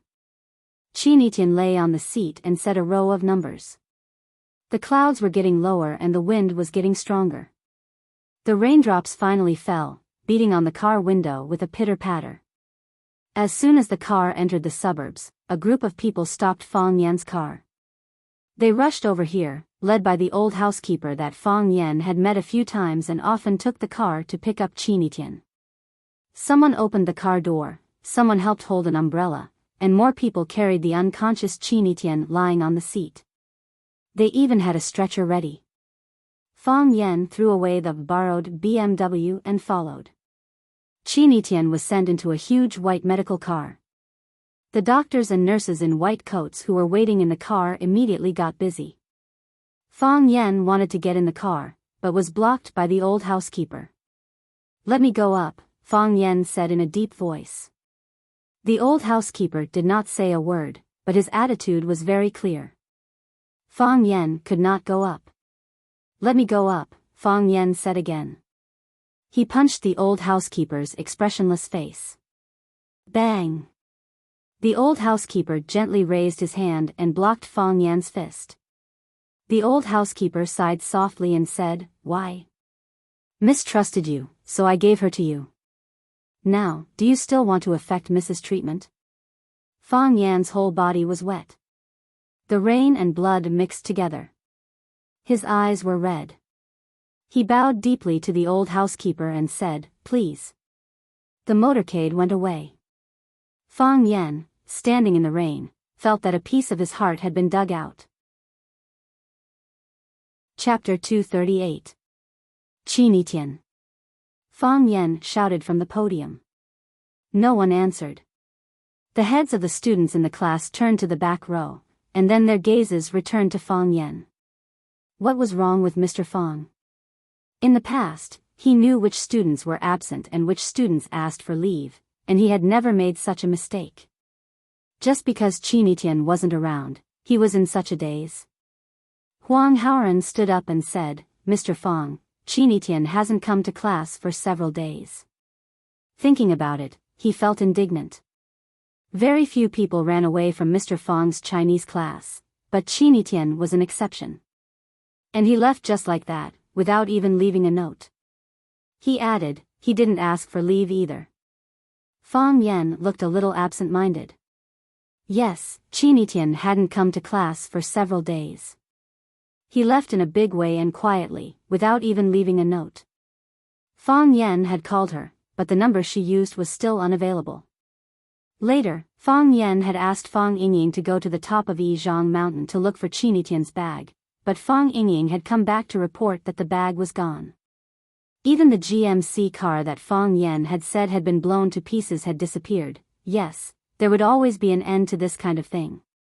It was either that mysterious armory organization or someone from the Qin family. Any one of them had the ability to erase all traces of that night, as if nothing had ever happened. Students were required to leave a home phone number or the phone number of their immediate family in the school's file for the convenience of the school and the students' parents. However, Qinitian's information only had a home number in Huacheng. The call was answered by a middle-aged woman. She said that she was Qinitian's aunt, but the aunt's knowledge was limited. She didn't even know where Qinitian had gone. Qinitian seemed to have suddenly disappeared. He disappeared from Class 9, from Rosefinch, from Flower City, and from Fang Yan's world. Mr. Fang. Huang Haoran saw Fang Yan standing on the podium in a daze and asked, "Do you want to call Qinitian?" Tang Cheng's head rested on the table as he lazily said, "I've fought before." No one answered. Without Qinitian, Tang Cheng felt that class was too boring. Fang Yan's class was better. It was humorous and witty, and the topics were relatively new. At least it could make him a little more energetic. Besides, even if Fang Yan's class was boring, he had to force himself to be energetic. He couldn't beat Fang Yan. In other teachers' classes, he used to sleep to pass the time. If the teacher was angry and asked him to answer a question, he could answer correctly every time, leaving the teacher speechless and helpless. This kind of behavior could win a lot of applause from other students. They felt that Tang Cheng, who could answer all the questions without listening in class, was too cool. After a few times, the teachers turned a blind eye to his various bad habits. They didn't want to give this kid a chance to gain face. Qinitian wasn't feeling well, so he applied for leave from school in advance. "I forgot about this," Fang Yan explained. Then let Huang Haoran answer this question. When Fang Yan was in class, if the question was too profound and none of the students could answer it, Fang Yan would call out the names of Qinitian, Tang Cheng, or Huang Haoran. Their views on the problem could often bring surprises or inspiration. This wasn't because he was biased towards these students, but because he wanted to use this method to tell other students that any question could be answered. As long as you were good at thinking, you could do as well as them. He wanted to motivate the students' learning enthusiasm and the desire to compete with others. As long as there was competition within the class, the students' learning could continue to improve. Today, Fang Yan habitually called out the name of Qinitian, but the owner of that name couldn't use the most elegant posture and the most correct answer to win the students' warm applause like before. Huang Haoran didn't think too much and began to answer the questions raised by Fang Yan seriously. The bell rang, and Fang Yan walked down the podium with his textbook. Tang Cheng, who looked like he couldn't even sit up straight, suddenly jumped up and ran to the front of the podium to block Fang Yan's way. He said, "Mr. Fang, you know where Qinitian went, right?" Fang Yan looked at Tang Cheng's handsome facial features, and his heart was filled with infinite emotions. He didn't approve of love in high school, because this was the time to desperately absorb knowledge. This was also one of the most critical periods in one's life. Students didn't know how to reasonably arrange their time and control their feelings. They would regard love as the only thing. They would think of that person and miss that person when they were walking or eating in class. In this case, Where would they have time to learn and complete the most important accumulation of knowledge in life? However, he knew that he couldn't stop this phenomenon with his own strength. If possible, he hoped that the person Chinitian liked was Tangcheng. Their feelings were quiet, hidden, bitter, sweet, and most importantly, Tangcheng also liked her wholeheartedly, just like other girls who fell in love early in high school. The biggest punishment was just the teacher's reprimand and the parents' scolding. In any case, there was no need to use his body to block bullets. An unintentional sacrifice in exchange for such a desperate return. Was it really worth it? Fang Yan's heart was in a mess. Fang Yan looked at Tangcheng and said, "Didn't you try? You couldn't get through to her phone, and I couldn't get through to her." But Tangcheng scratched his hair and looked a little embarrassed. He was still a student. A student asking a teacher about the whereabouts of another female student. After all, it would give people the feeling that it was too bold and direct. She will leave at any time. I didn't think such a thing would happen. However, if she really wanted to leave, she would definitely tell you. So, if there is someone in Rosefinch who can know her whereabouts, that person must be you. Fang Yan looked at Tangcheng apologetically and said, "I really don't know." Fang Yan took the textbook and prepared to leave, but Tangcheng once again blocked in front of Fang Yan. "Mr. Fang, tell me. Did something happen to Chinitian?" Tangcheng asked nervously. Fang Yan looked at Tangcheng and said, "Why do you ask? You didn't deny." Tangcheng's face was even more embarrassed. "Moreover, you haven't laughed for several days." "Haven't laughed for several days?" Fang Yan was stunned. "Mr. Fang, if anything happens to her, you must tell me," Tangcheng said. "If she gives you any information, please tell me." Tangcheng bowed to Fang Yan and said, "I'll be counting on you." "Oh, please." Tangcheng also said, "Please." He said to the old housekeeper, "Please take good care of Chinitian. Please save Chinitian no matter what." Tangcheng also said please. He hoped to know the whereabouts of Chinitian and whether she was doing well. Fang Yan felt the wound on his chest throbbing again. He couldn't see his face, but it must be frighteningly pale at this time, right? Fang Yan patted Tangcheng's shoulder and turned to walk out of the classroom.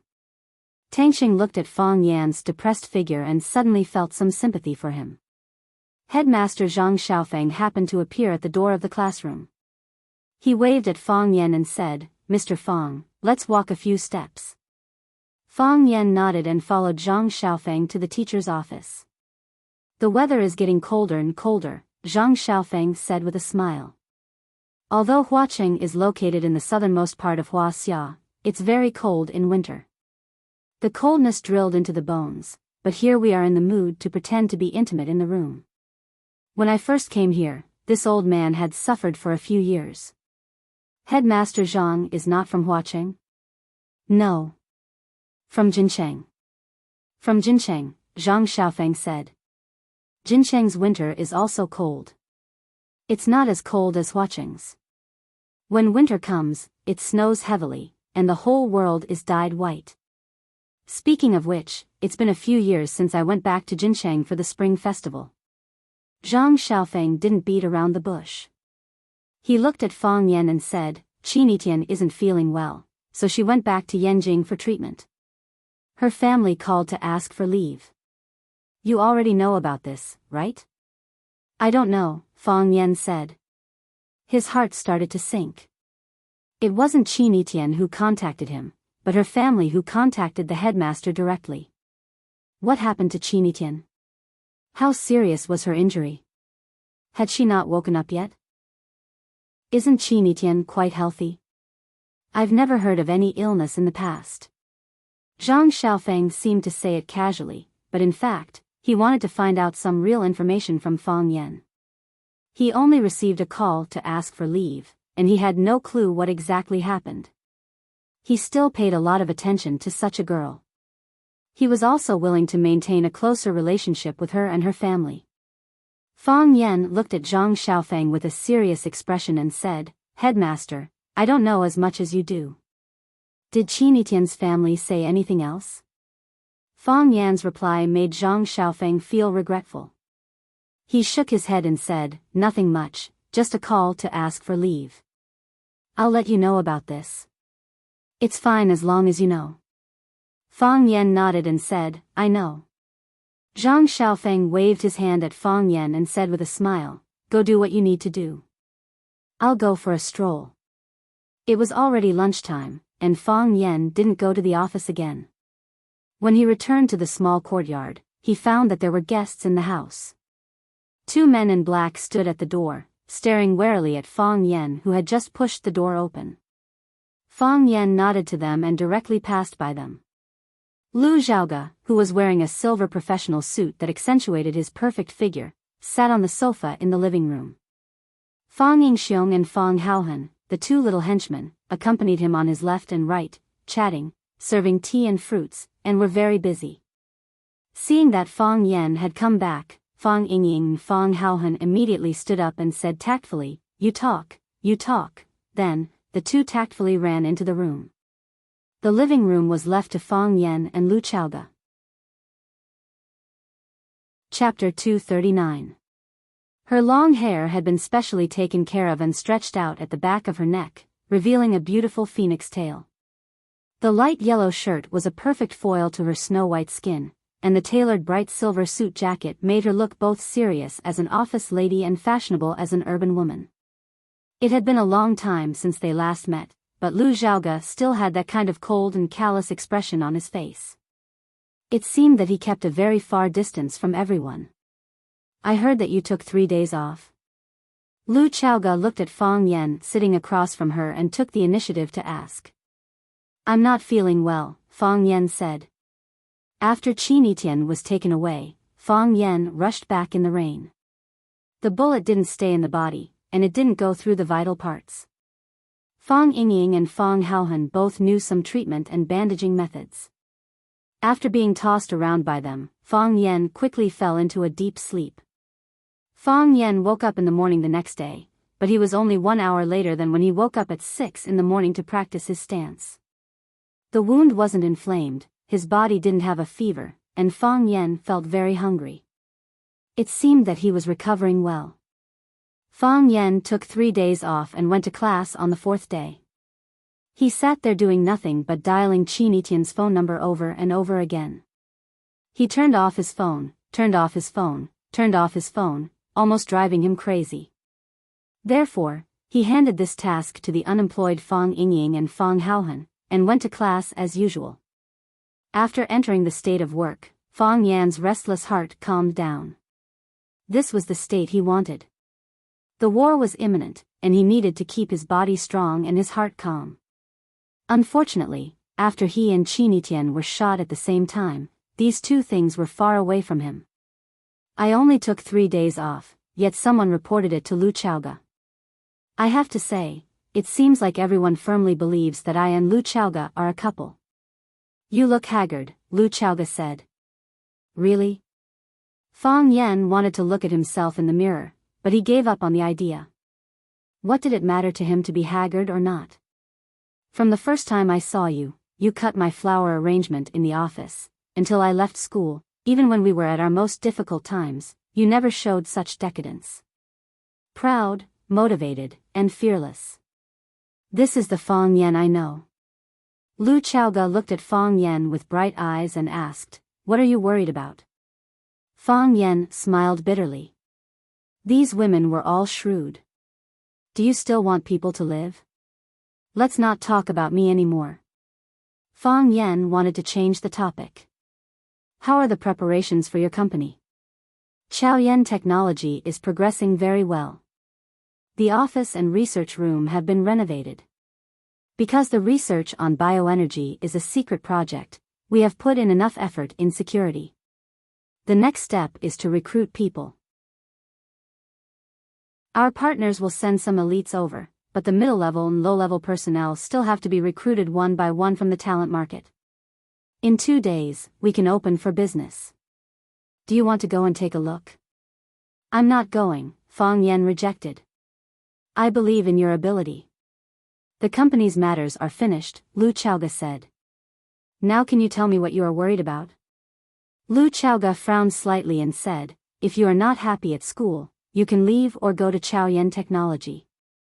Although those companies are still safe for the time being, the temptation of the magic cube is too great. I believe they won't give up. They also need you there. Seeing that Fang Yan didn't respond, Lu Chaoga explained, I didn't come here to ask you to go to Chaoyan for help. I know what your choice is. I just want to tell you. If you don't like it, you don't have to do it. Even if you lock yourself in this yard every day to practice, I think it's a very good choice. Fang Yan looked at Lu Chaoga thoughtfully and said, why do you care about me so much? Because. Lu Chaoga picked up the tea that Fang Yingying brought on the table, avoided Fang Yan's eyes, and said, Auntie said that in this world, you are the only person who really cares about us. I think so too. Your auntie is a very great woman, Fang Yan said. Under such a harsh environment, she used her entire life to make a bet. In the end, she won the bet. That's because of you. If it weren't for you, the biggest variable would have died long ago, and auntie would have lost the bet. Fang Yan shook his head. It was really not easy for this woman to survive such a serious injury. After 2 lessons, he wanted to drink a sip of water, but Fang Yingying and Fang Haohan hid in the room and didn't come out, so he had to stand up and pour himself a cup of water. As soon as he got up, Lu Chaoga had already taken the teacup and tea leaves to help him make a cup of tea. The teacup was Lu Chaoga's, and the tea leaves were also Lu Chaoga's. She was more familiar with this house than Fang Yan. Thank you, Fang Yan said. He felt a little embarrassed. After all, Lu Chaoga was a guest from afar. If it's not convenient to say, I won't force you, Lu Chaoga said. Grandma called me and asked me to go to her house for dinner. Fang Yan had a headache and said, you are so busy with work, how can Grandma bother you? You can refuse directly. I accept, Lu Chaoga said. To be honest, I was very happy to receive a call from Grandma. Grandma was very dissatisfied with Fang Yan. She ignored the big and small bags of gifts in his hands and directly lost her temper at him. She said, I don't understand. Isn't it just being a class teacher? You are so busy that you don't even have time to go to Grandma's house for a meal. Fortunately, we live in the same yard. If you still live in Yanjing, I'm afraid I won't be able to see you for the rest of my life.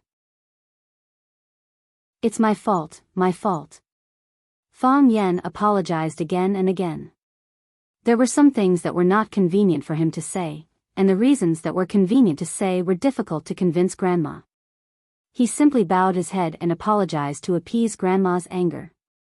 Because except for your closest relatives, no one would care where you ate and how long you didn't come back for dinner. Lu Chaoga also spoke up for Fang Yan and explained, it's my fault. My company has just been established, and I need Fang Yan's help with many things. Grandma said in a hurry, it's not your fault, it's not your fault. It's only right that Fang Yan goes to help. If he doesn't, who will? I'm just afraid that he's so clumsy that he can't do anything right. Fang Yan felt as if his wound, which had yet to heal, had been ruthlessly poked again. She was his own grandma. Lu Chaoga couldn't help but laugh at her grandma's amusing remark. Fang Yan is quite capable. So what? Luckily, he's only a class teacher. If he becomes the principal, I won't be able to see my grandson for years to come. Chaoga, you can't learn from him. Let Fang Yan do everything for you, and you need to take good care of yourself. Come to my place for dinner when you're free, and I'll make soup for you. Oh, I noticed that you liked fish last time, so I made some different kinds today. Here, try them. Fang Yan, go upstairs and tell your grandpa to come down for dinner. Fang Yan sighed softly in his heart as he watched his grandmother pull Lu Zhaoga's hand affectionately into the house for dinner. It seemed that his grandma, like all the other teachers at school, had misunderstood his relationship with Lu Chaoga. It was time to have a talk with him. Whoosh. Whoosh. Whoosh. Whoosh. Qin Yahaowu used to make a whooshing sound when he attacked, but now it was a whooshing sound.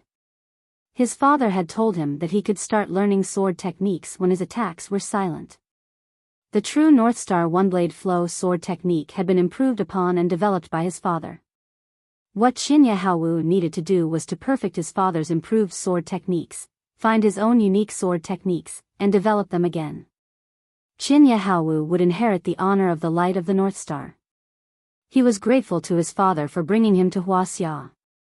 Stepping on this fertile land and feeling Fang Yan's existence at such a close distance, he was filled with passion and inspiration. His only hope, was that he did not die under his father's sword when his sword Dao reached great accomplishment.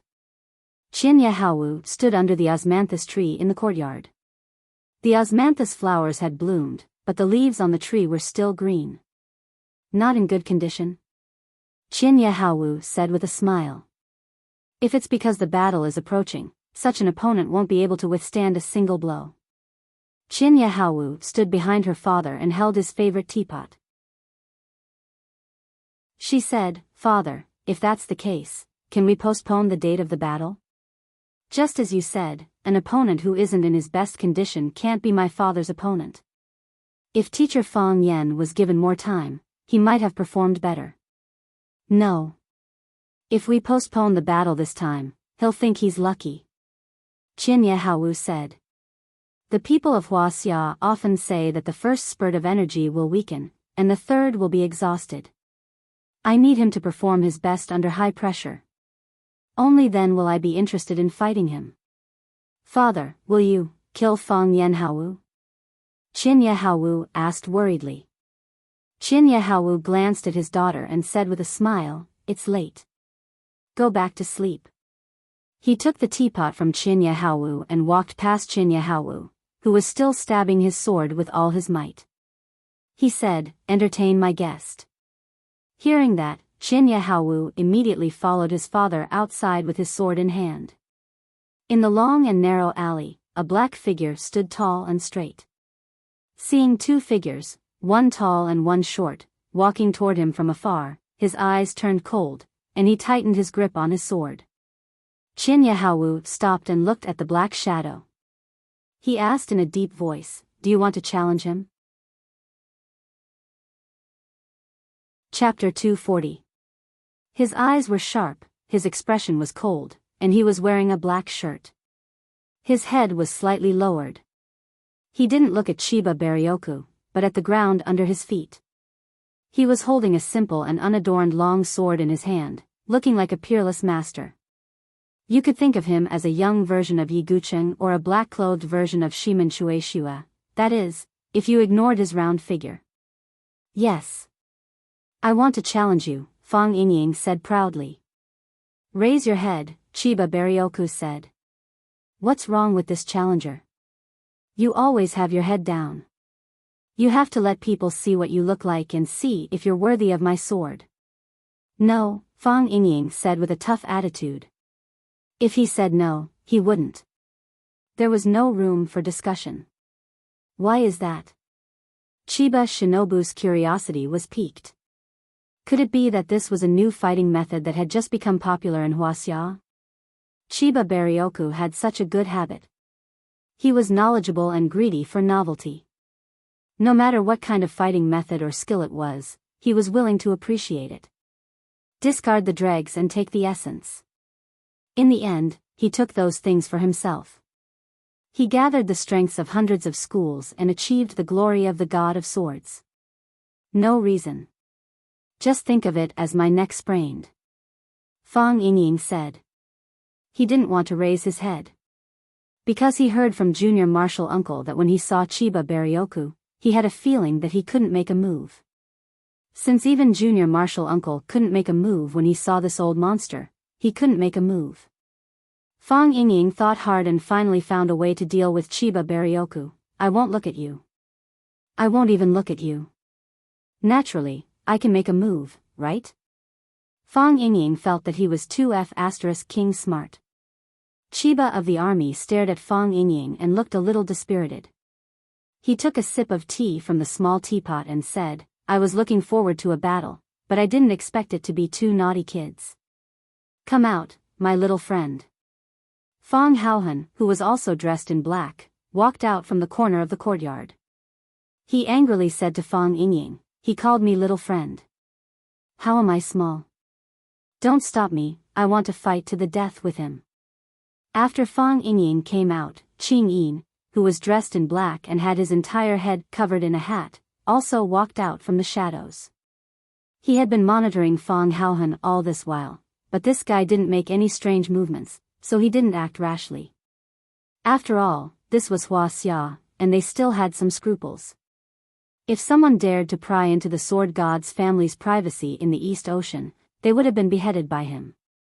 Qing Yin walked up to Chiba of the army and said in the East Ocean language, "I've searched, and there are no suspicious people around."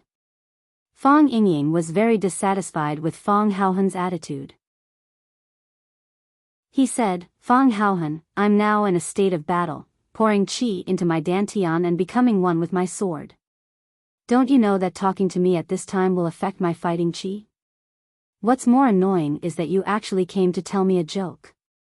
Fong Haohan felt very wronged and said, "I'm not joking." Chiba of the army was really speechless at these two challengers. He said, "Please go back. You are no match for me." He didn't sense any dangerous aura from them, and he didn't even have the mood to fight. When he had just become famous, such challengers would come to him every day. There were at least 800 if not 1,000. Later, when he became more and more famous, those people suddenly disappeared. He didn't expect that not long after he arrived in Hua Xia, there would be people from Hua Xia coming to challenge him, and opponents of this level. It was extremely boring. Clang! Fong Yingying nimbly pulled out the long sword in his hand and still didn't look at Chiba of the army's eyes. He said, "Let's begin.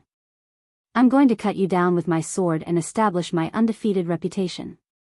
Qing Yin was angry and said to Chiba of the army in a deep voice, "Master, Qing Yin requests to fight." "Forget it," Chiba of the army said. He knew Qing Yin's way of doing things. If he allowed him to fight, he was afraid that neither of these two kids would go back. Killing people here was a big taboo, and there was no need to be angry over a few kids. Chiba of the army held the small teapot and turned back leisurely. Fong Yingying and Fong Haohan were a little dumbfounded. Chiba of the army didn't want to fight them? "Hero, what should we do?" Fong Haohan said anxiously. "If he doesn't fight you, how can I film? How do I know?" Fong Yingying said impatiently. Fong Yen was injured, and the bullet passed through his body.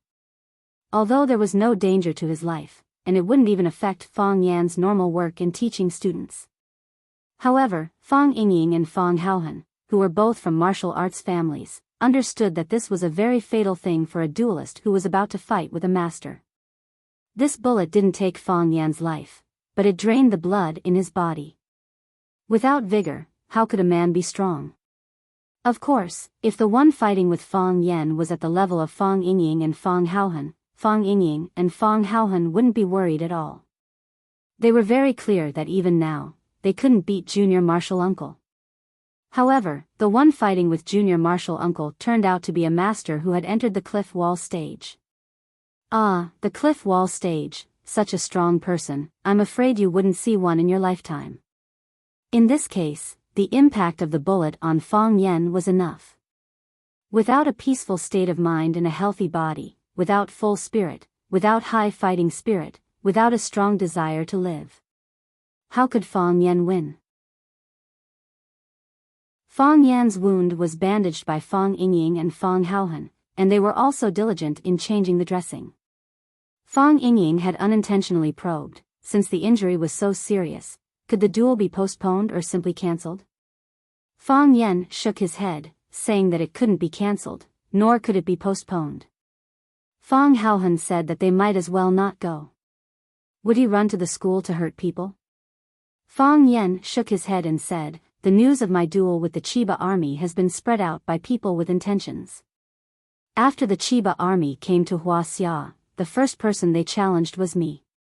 Now it's not just a duel between me and the Chiba army, but a duel between the Hua Xia martial artists and the Japanese martial artists. I can lose, I can die. However, I have to go. Fang Yingying and Fang Haohan were really anxious. Fang Yan said that he could lose, he could die. Fang Yingying and Fang Haohan didn't want Fang Yan to die. The two of them thought about it and decided to find the Chiba army for a duel first.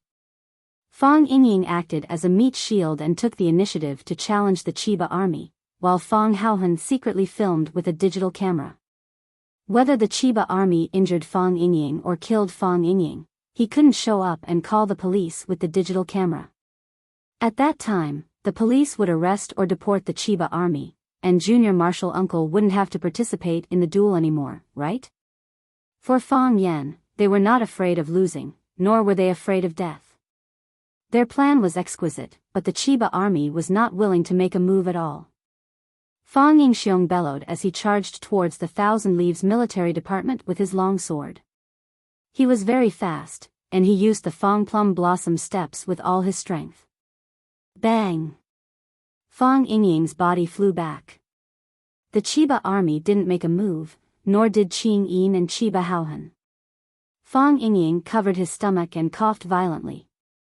Fang Haohan cried out in surprise. Miss Yi Ro, who was wearing a black leather coat and had short hair, stood in front of Fang Yingying and Fang Haohan.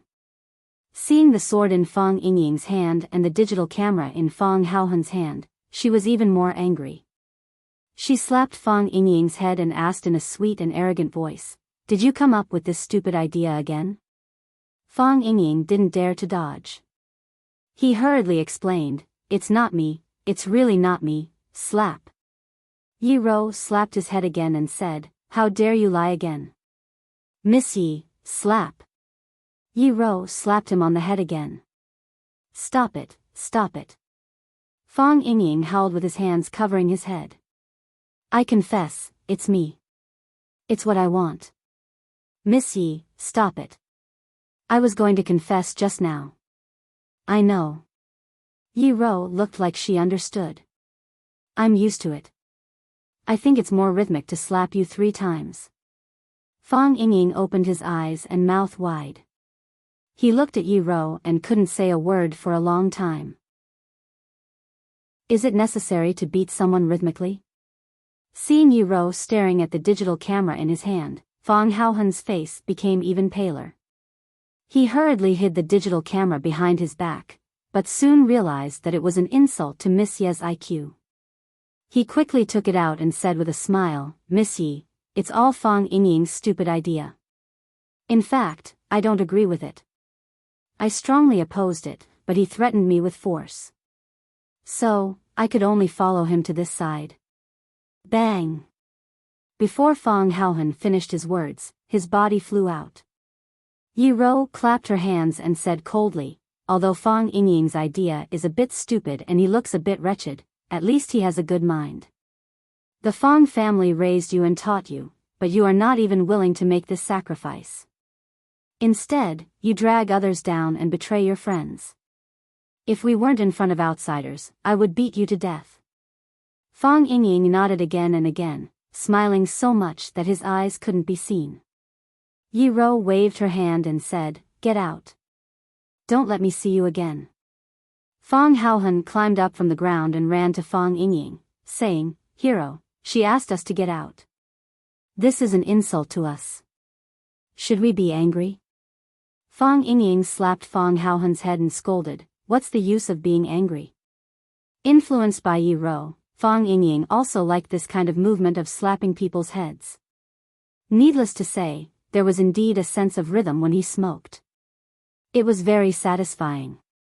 Fang Haohan thought it was right and said, "Then I won't be angry." Chapter 241. Fang Yingxiong and Fang Haohan didn't leave. They knew that although Yi Ro was a fierce woman who would beat people up at the slightest provocation, she didn't come to the Ministry of War alone to have tea and chat with them. Based on Fang Yingxiong and Fang Haohan's low IQ, they guessed that she might have the same goal as them. She wanted to drive the Chiba military division out of China so that Fang Yan wouldn't have the chance to fight with them. Thinking of this, Fang Haohan had already thought of a way to please Yi Ro. He walked quickly to Miss Yi and handed her the camcorder in his hand, saying, "Miss Yi, I didn't use this thing just now. I think you might need it. Here you are." Slap. Fong Haohan was slapped on the head again. Fong Yingying had just learned the trick of slapping the head from Yi Rou, and now he was addicted to it and couldn't stop. He carefully recalled the moment when he slapped Yi Rou. When Fong Haohan was about to lose his temper, he shouted at Fong Haohan first, "Fong Haohan, you idiot. Even if you give the camcorder to Miss Yi can't use it. Who can shoot while fighting?" Fong Haohan was stunned and said, "Then what should we do?" "Idiot." Fong Yingying wanted to slap Fong Haohan's head again, but Fong Haohan dodged it first. "Of course we'll use the camcorder to shoot for Miss Yi." Fong Yingying turned to look at Yi Rou and said, "Miss Yi, do you think I'm right?" Yi Rou's eyebrows twitched as she clenched her fists. Suppressing the urge to beat these two idiots to death on the spot, he said with a fierce expression, "You two idiots, can't you use your brain to think instead of your knees? Don't do such shameful things in the future, okay? Do you think you can kick him out of Huaxia just because you took a DV camera? He doesn't even need to do anything. His disciple will deal with the two of you. Even if you succeed and use this method to expel Huaxia back to Japan, our Huaxia martial artists will still become the laughing stock of the world, and you will also become the shame of Huaxia martial artists. In the future, don't learn from that wretched bastard junior martial uncle. Isn't it good to speak and do things with dignity? Put away your camcorders and scram as far as you can. Don't let me see you again. Every time I see you, I want to beat you up dozens of times." Thump, thump, Fong Yingying and Fong Haohan ran far away and peeped at them from the corner of the yard. "You scared me to death," Fong Haohan said with his hand on his chest. He had the look of a frightened young man. "We didn't tell anyone. Why did the whole world laugh at us?" Fong Yingying couldn't figure it out. Of course, things like secretly taking photos had to be done in secret. Yi Rou looked at Chiba of the army and said in a calm voice, "I'm sorry for the mischief of my family. They don't have the right to make you draw your sword, but I want to have a try. I want to challenge you." Qing Yin was so angry that he rushed to where Yi Rou was standing. "Come back," Chiba of the army shouted. Whoosh! Qing Yin retreated again, as if he had never left.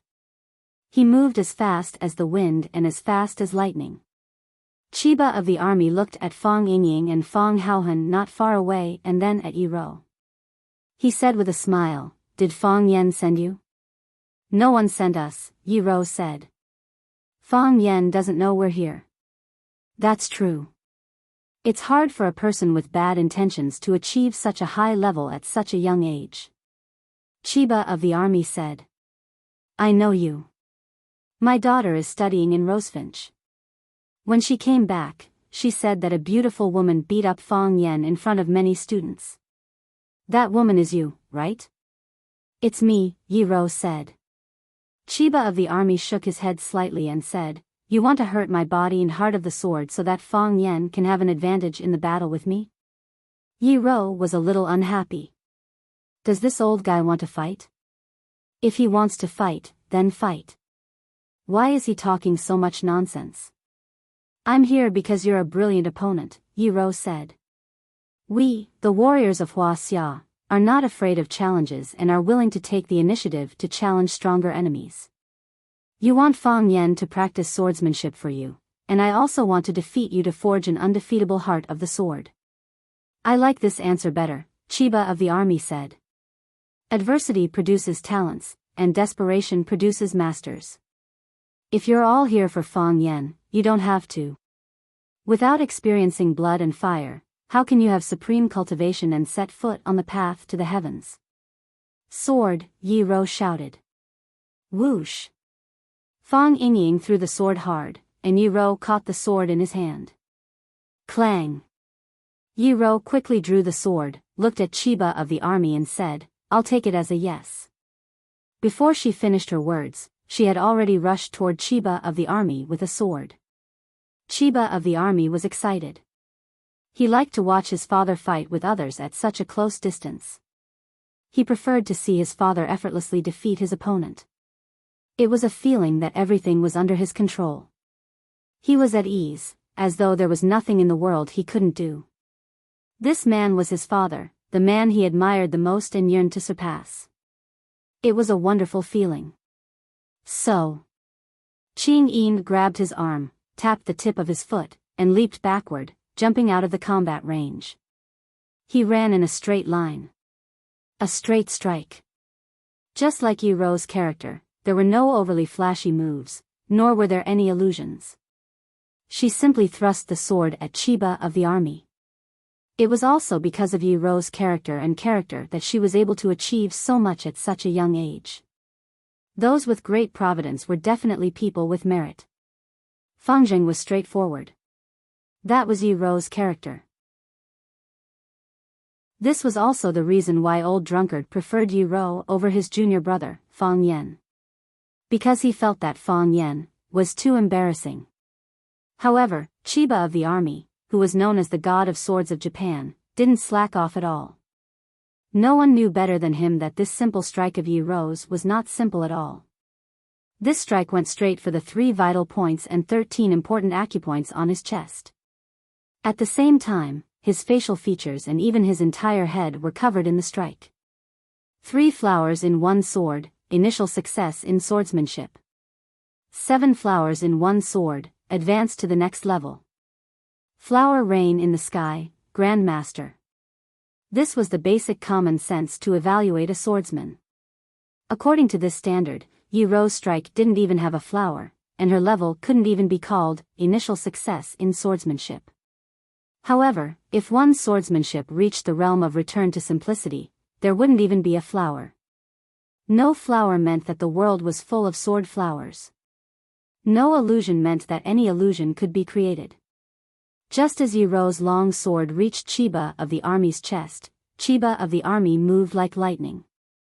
A long white robe with wide sleeves. A white, almost transparent hand stretched out from the sleeve. It was so relaxed that it looked like a fairy brewing tea or a Buddha picking flowers. Clang! Chiba of the army caught the tip of the long sword with 2 fingers. Whoosh! Yi Ro's sprinting speed finally stopped. No sound could be heard, but the fierce chi rolled up the dead leaves and dust on the ground. They flew all over the sky like butterflies playing in the wind. Yi Ro shook her wrist, and the long sword broke into 2 pieces. One piece was caught between Chiba of the army's fingers, and the other was still in her hand. Yi Ro raised her sword and stabbed again. Clang! Chiba of the army stretched out his fingers again and caught the blade of Yi Ro's sword again. Yi Ro shook her wrist again, and the long sword broke into 2 pieces again. When Yi Ro stabbed for the 3rd time, Chiba of the army still caught the sword with his fingers. Crack, crack, crack, the long sword in Yi Ro's hand suddenly broke into countless pieces, and the countless pieces stabbed toward Chiba of the army like countless knives. The heavenly net was densely packed, enveloping the vital points of Qinya Bing's body. As long as any of the pieces pierced him, Chiba of the army would pay a heavy price, if not dead. Fang Yingying and Fang Haohan were both shocked by this scene. Fang Yingying cried out in surprise, "Did you see that? Heavenly Maid scatter flowers. The legendary Heavenly Maid scatter flowers." Fang Haohan, how long has it been since you saw the real Heavenly Maid scatter flowers? 2 years ago, when Miss Yi competed with Junior Martial Uncle, she used Heavenly Maid scatter flowers on Junior Martial Uncle. Miss Ye's kung fu became more advanced. Fang Haohan, who was busy filming with the DV, said, "At that time, Junior Martial Uncle caught 13 pieces. The rest were all stuck on him." Fang Yingying thought in his heart, "I don't know how many pieces this old monster Chiba of the army can catch." Chiba of the army's eyes shone with a strange light. Beautiful. Without any external force at all, he only used his own internal strength to shatter the hard sword into pieces, and then used the air and wind to attack the enemy. It was impossible to guard against and dodge. Chiba of the army stretched out his hands, and his wide sleeves waved in the wind like silk. Clang! With a crisp sound, Chiba of the army's body became calm again. However, the countless sword pieces that Yi-Ro had thrown out suddenly disappeared, as if they had never appeared. Yi-Ro didn't give up. Her body was infinitely close to Chiba of the army. Using the last small part of the sword on the hilt, she fiercely stabbed Chiba of the army's chest. Chiba of the army's body jumped into the air for no reason, and when he was in the air, he waved his sleeves very naturally. Clatter, silver light flashed, and the sky was full of stars. The pieces collected by Chiba of the army's sleeves became his killing weapons, whistling and rushing at Yi-Ro. They were faster and more aggressive. Those sharp blades became an orderly saber formation, and all the sharp tips were densely aimed at Yi-Ro, who was rushing at him. Yi-Ro could be stabbed into mud at any time, which was extremely dangerous. Chapter 242. Fong Yingying was about to rush to the scene of the fight, but Fong Haohan grabbed him. Fong Yingxiong's face and neck turned red as he roared, "Hero Fong, let go of me right now." This woman was Yi-Ro, the eldest daughter of the Yi family. She was a close friend of their master, and junior martial uncle's nemesis and nemesis. If it weren't for her, who would correct their moves and call them fools? If it weren't for her, who could beat junior martial uncle to death year after year and make such rapid progress in martial arts, from the shame of the Fong family to the shame of the Fong family? Nothing could happen to her. Nothing could happen to her. If something happened to Yi-Ro, they couldn't explain to their master, junior martial uncle, or the elders of the Yi and Fong families. They were men, and they had to stand in front of this woman. This was the responsibility that Guanyin Bodhisattva Gautama Buddha gave him. You can't save her. Fong Haohan grabbed Fong Yingying's arm and wouldn't let go. Of course I know I can't save her. Fong Yingying yelled. I'm strong enough to block the sword. While Fong Yingxiong and Fong Haohan were still being lovey-dovey with each other, Yi-Ro had already prepared the counterattack that she should have. Yi-Ro jumped high into the air with the tip of her foot. She was like a black bird sprinting high into the sky, like a rocket without a booster. She jumped very, very high, so high that ordinary people would be afraid of her.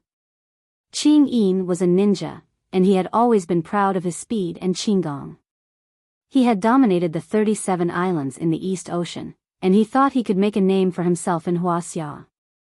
However, this young girl just lightly tiptoed, like a beautiful firework leaping into the sky. Did she think about other people's feelings? Qing Yin, can you do it? Chiba Haomu raised his head and asked expectantly. His eyes were filled with excitement and desire. The world was vast, and martial arts were magical. There were all kinds of strange martial arts and masters. He really hoped that he could become one of them. He also hoped that he could be like his father and fight to the death with the most powerful opponents in the world. This was how a martial artist should be. I can, Qing Yin said. If he tried his best, he could do as well as Yi-Ro. If he had the help of some tools, he could do better than Yi-Ro. However, very quickly, his eyes blazed with divine light and his pupils became abnormally bright. With an excited expression, he said, I can't do it. He even pulled down the hat that had been covering his head. It was a thin and shriveled middle-aged man, his face covered in scars. This is what he left behind in order to become a qualified jonin and pass the beauty array. No one's success was by chance, regardless of whether that person was a Huaxia or an East Asian. As a martial artist, they already had the spirit to sacrifice themselves for the martial Tao. In his eyes, the current Yi-Ro could be called a miracle. When Yi-Ro's body leaped to the highest point, she completely dodged the sweeping sword forest. Yi-Ro's feet swayed as if she was walking in the air. She jumped above Chiba Hashirama, who was in midair, and stepped on the top of Chiba Hashirama's head. It was only an inch, but the energy brought up by it reached a radius of several meters. A strong whirlpool of air formed around her, enveloping herself and Chiba Hashirama, and then she stepped on him from top to bottom. Chiba Hashirama didn't dodge. He held his right index finger and middle finger together like a sword. The sword was full of murderous intent, and it stabbed at Yi Ro's foot. Whoosh! The sword energy pierced through the sole of Yi Ro's black leather boots and pierced the flesh of her foot. Like a huge balloon being pierced by a needle, the airflow suddenly disappeared. Yi Ro felt the danger. She borrowed the force of her body in the air again, rolled twice in a row, and fell far away to the ground. It was precisely because of her dodge that she avoided Chiba Hashirama's next killing move. Clap, clap, clap, Yi Ro fell to the ground and took 3 steps back in succession. Whoosh, whoosh, whoosh. It wasn't until then that the blade fragments pierced into the walls and tree trunks after a short flight, not even leaving a trace. Yi Ro frowned slightly and looked at Chiba Hashirama more fiercely. This old monster had entered the state of being one with his sword. He was the sword, and the sword was him. There was no part of his body that wasn't a sword, and there was no part of his body that wasn't a sword. He killed people with sword energy, and he killed people invisibly. Chiba Hashirama's body landed gently, neither too fast nor too slow, and his movements were as smooth as flowing water. In this round, Chiba Hashirama won a small victory. You want to kill people, Yi Ro said. Death and injury are inevitable in a competition, Chiba Hashirama said with a smile. Either you step on my dead body to achieve supreme glory, or you become a dead soul under my sword. Who cares? I don't understand. There are so many masters in Huaxia, and there are so many eccentric hermits. Why do you have to fight with Fang Yan? With your cultivation at the absolute wall stage, his chances of winning are slim. Is it really because he is an opponent worthy of your sword? Because he is an opponent worthy of my sword, Chiba Hashirama said calmly. His attitude was very firm. There are many people worthy of your sword. Tao addict Song Zaniang, martial addict Ho Zhendong, nation master Li Zonghao, and hermit Weed of Weed Temple in the south. Which one of them is not a first-class master in the world? Aren't they worthy of your sword? Chiba Hashirama, you bully the weak with your power. Yi Ro pointed to Chiba Hashirama, who was not far away, and asked, Is that your son? Yes. He is Chiba Hashirama, Chiba Hashirama said calmly. If I challenge him and set up a fight to the death, what will you do? Yi Ro sneered. What's the difference between your behavior and what I'm going to do? If he admits defeat, the death will naturally be solved. If he accepts your challenge, then he must go all out. Chiba Hashirama looked at Yi Ro and said, Miss Yi, I understand what you mean.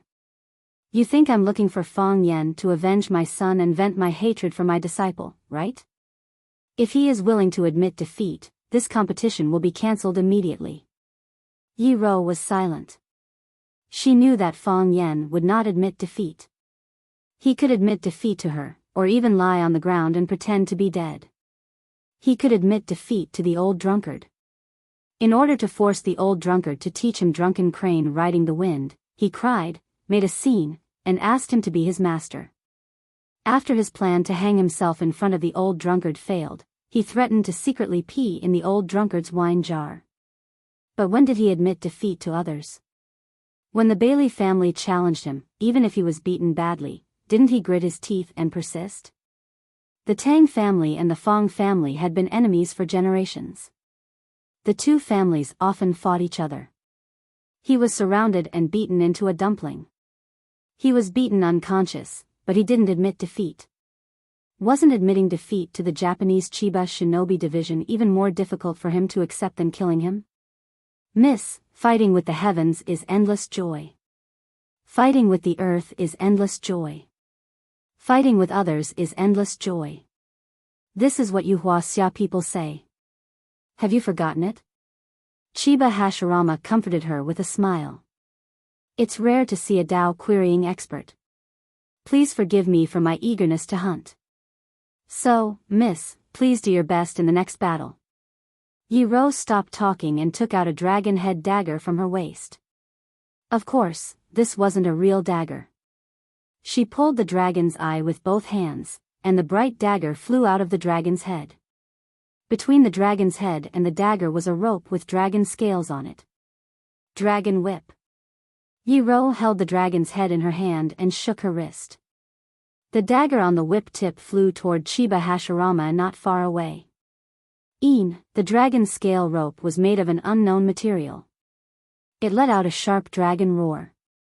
The whip moved like a long knife or a sharp sword, cutting through the air and making a hissing sound. This time, Chiba Hashirama didn't wait for the weapon to reach him to intercept it. He stretched out his body and flew toward Yi-Ro. His long hair and loose robe fluttered in the wind. He looked like an immortal descending to the mortal world. He ignored the whip tip that was aimed at the major acupoints on his chest. Even when the sharp blade came, he only flicked his finger. Clang! With a crisp sound, the dagger lost its aim and flew to the side. At this moment, he had already rushed into the inner palace and entered Yi-Ro's defensive range. He slashed his palm toward Yi-Ro's neck. His palm was also a sword, and the sword energy was shocking. Whoosh! Yi-Ro shook her wrist again and pulled the dagger back, stabbing it toward Chiba Hashirama's heart from behind. At this moment, Chiba Hashirama could cut off Yi-Ro's neck with his palm, but he would also be pierced by Yi-Ro's dragon whip. He could either dodge or die together. This was Yi-Ro's deliberate plan to hurt both sides. Chiba Hashirama looked at Yi-Ro. In order to express her determination, Yi-Ro closed her eyes at this critical moment. Chiba Hashirama knew that this girl was ready to sacrifice herself. When two people met on a narrow path, only the one who was not afraid of death could take advantage. Chiba Hashirama sighed softly and his figure became illusory. Clap! He slapped Yi-Ro's chest. The dagger that was about to stab into his back did stab into his heart, but it went through his heart again. What the dagger stabbed was only his illusion. His movements were too fast, and even when he had already left, his body was still in the same place without any change. His body disappears, and your eyes deceive you. Puff! Yi-Ro spat out a mouthful of blood and flew backward in the air. Chapter 243. It was too fast and too urgent. Fang Yingying realized that the situation was not good and rushed over to pick her up. She was about to hit the ground halfway. Whether it was Chinya of the Ministry of Arms or Yi-Ro, their full speed was not something that ordinary people could catch up with. Fang Yingying wasn't weak, but he was still several levels below them. This had nothing to do with hard work, but talent. Some people were born to be martial arts geniuses. Bang! A black figure rushed over from behind Fang Yingying, stepped on his shoulder, and leaped over his head. He jumped up high and caught Yi-Ro's body, who had lost control of her body, and held her in his arms. A cool breeze blew, and the moonlight shone leisurely. Yi-Ro opened her eyes and saw Fang Yan's worried eyes. Her beautiful eyes were instantly filled with anger, and she said angrily, "Why are you here? Why are you here?" Fang Yan asked with a smile. "I'm here to challenge the Thousand Leaves Military Department," Yuan said. "I also want to challenge the Thousand Leaves Military Department. He's the one I want to challenge. This is my battle. What are you doing here?" Yi-Ro was furious. This feeling was too embarrassing. It was just like when he was a child and suddenly wanted to steal his cousin's makeup box to put on makeup for himself. In the end, he found a pair of eyes peeking at him from the window halfway through. She flew into a rage, and her eyes disappeared with a grin. From then on, she had the nickname Monkey King. She swore that she would beat up Fang Yan every time she saw him. "Miss, are you being reasonable?" "All right, I know you've always been unreasonable. But first come, first served, right?" Fang Yan explained patiently, "He is my opponent. Even if you want to challenge him, you'll have to be behind me." "Who set the rules for queuing?" "I want to challenge him now, I'm willing. If you're not convinced, hit me." This woman was always like this, making it impossible for people to talk to her nicely. All they wanted was a good fight. Before Fong Yingying could have the time to think, how could Fong Haohan run faster than me, he heard Fong Haohan shouting, "Junior Marshal Uncle," from behind. It turned out that youngest Marshal Uncle was here. Fong Yingxiong finally stopped his running fat body with great difficulty and sprinting forward. If Junior Marshal Uncle came, then there was nothing for him to do. Otherwise, if Junior Marshal Uncle misunderstood that he wanted to steal his woman, then it would be big trouble. After all, who would be willing to have a handsome rival by the side of the woman they like? Bang! Only then did Fong Yen land with Yi Ro in his arms. "Put me down," Yi Wen said. "You're hurt." "Put me down." Yi Ro became even more domineering. Ignoring him, Fong Yen looked at Chiba Baryoshi and said, "My wife and children are immature and have caused you trouble. I'm sorry. I'm afraid of losing in death, but I'm most afraid of retreating. I'll be there on time for the Battle of One Sword Peak. Don't worry." Fong Yen smiled at Chiba Baryoshi and walked back with Yi Ro in his arms. Fong Yingying and Fong Haohan looked at each other and followed him cautiously. Chiba Baryoshi stood there, looking at the backs of Fong Yen and the others with a worried expression. Chiba Baryoshi and Qing Yin walked over, and Chiba Baryoshi said happily, "Father, you won again." Yes, his father won again. He had won countless times since he was old enough to understand things. He had witnessed some of the battles with his own eyes, but most of the battles had become stories and legends. His father was the sword god of Japan, a figure deified by Japanese warriors. Winning was a habit for him. So was Chiba Baryoshi. Chiba Baryoshi didn't respond. He just stood quietly in the cool breeze under the moonlight. "What are you worried about, master?" Qing Yin asked. Chiba Baryoshi was still a child after all, and Qing Yin was more mature and sharper. "I won, and Japan lost," Chiba Baryoshi said.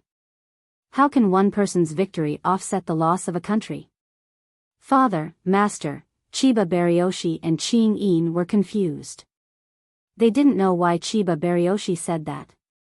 If he won, it meant that Japan had won.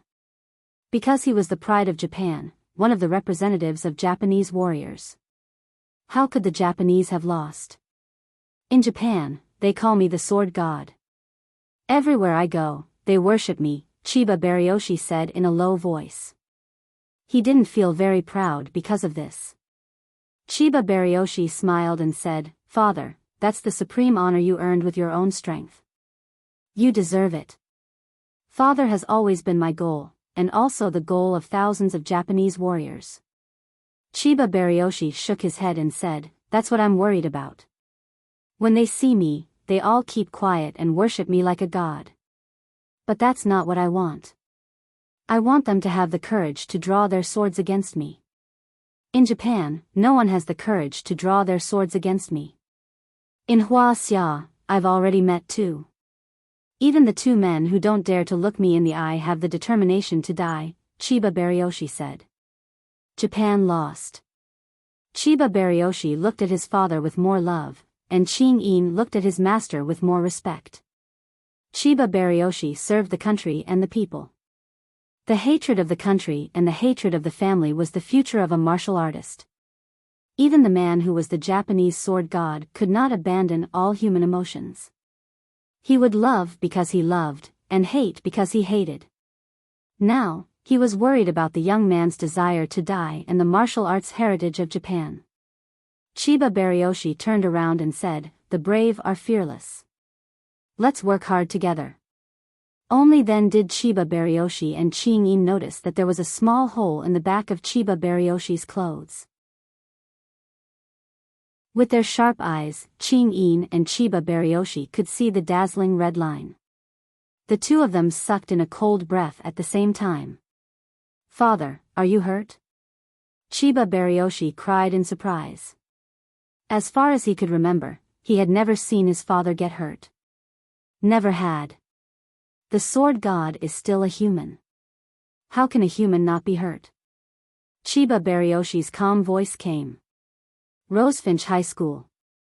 In the courtyard of the villa. Take off your clothes, Fang Yan said. No, Yi Rou said. Take off your clothes. No. Yi Rou, have you noticed? When we talk, we have to say the same thing several times. Fang Yan looked at the unreasonable Yi Rou helplessly and said. I noticed. Fang Haohan raised his hand happily, feeling proud of his smart brain and wise eyes. Slap. Fang Yingying slapped his head and scolded, You idiot, it has nothing to do with you. They are flirting, why are you getting involved? From now on, shut your stupid mouth. Yi Rou stared at Fang Yan with sharp eyes and said, Fang Yan, don't think you can take advantage of me because I'm hurt. You may not be my match in a fight. Who wants to fight with you? Fang Yan said angrily. You're hurt. You're bleeding. You were slapped by that old psycho from Chiba Baryoshi. I have to see where you're hurt so I can apply medicine for you. What does it have to do with you? Yi Rou said with disdain. She pushed Fang Yan away and said, Don't put your face too close to me. I'm afraid it will affect my appetite and aggravate my injury. Then she turned around and was about to leave. Yi Rou, stop the F***ck. Fang Yan shouted. He felt that his little universe was about to explode. What kind of woman is she? Is this kind of woman still a woman? Can you be affectionate just for once? Can you be humble for once? Can you be infinitely shy for once? Isn't it said that injured women are the most vulnerable? That old psycho from Chiba Baryoshi clearly slapped her, but why is she still so strong? Yi Rou suddenly turned around and shouted, Fang Yan, what did you just say? Fang Yan's heroic appearance suddenly disappeared, and he said timidly, I said please wait. Even if you want to leave, you have to take the medicine I gave you. He winked at Fang Yingying. Fang Yingying ran into the room and took out a bottle of powder from Junior Marshal Uncle's private collection. After thinking for a while, he took out 2 more bottles, then 3. I'll tell my mom what you just said, Yi Rou said. Fang Yan felt that this woman was too vengeful. Fang Yan gave the powder to Yi Rou and said, apply half of it externally, and take the other half with water. You will be fine as long as all the clotted blood is drained out. Yi Rou hesitated for a while, grabbed the bottle, and turned around and walked into the darkness. Fang Yan walked her to the door of the small courtyard and sighed as he looked at Yi Rou's back. The two of them always used this strange way to get along. If they didn't quarrel or beat each other, they didn't know what to do. Fang Yingying and Fang Haohan came over, and Fang Yingying said, Miss Yi saved us. If she hadn't gone in time, Fang Haohan and I wouldn't have been able to come back. She is a good person. Miss Yi didn't want to stay, because she was worried that she wouldn't have a place to sleep at night. Fang Haohan added. Fang Yan just remembered something, and turned around to look at Fang Yingying and Fang Haohan with a sneer. Fang Yingying and Fang Haohan were scared, and their legs were trembling. Fang Yingying said hurriedly, Junior Marshal Uncle, I think I was hurt by the sword energy today. I'll go back and apply some medicine, I'm sleepy too. Fang Haohan was also quite smart, and he turned around to escape. Fang Yan quickly blocked in front of them, and both of his hands were flying, slapping Fang Yingying and Fang Haohan's heads non-stop, and scolded, You two idiots, leave the fighting to the women. Why did you run over there? You two uneducated guys, do you know how to write the word death?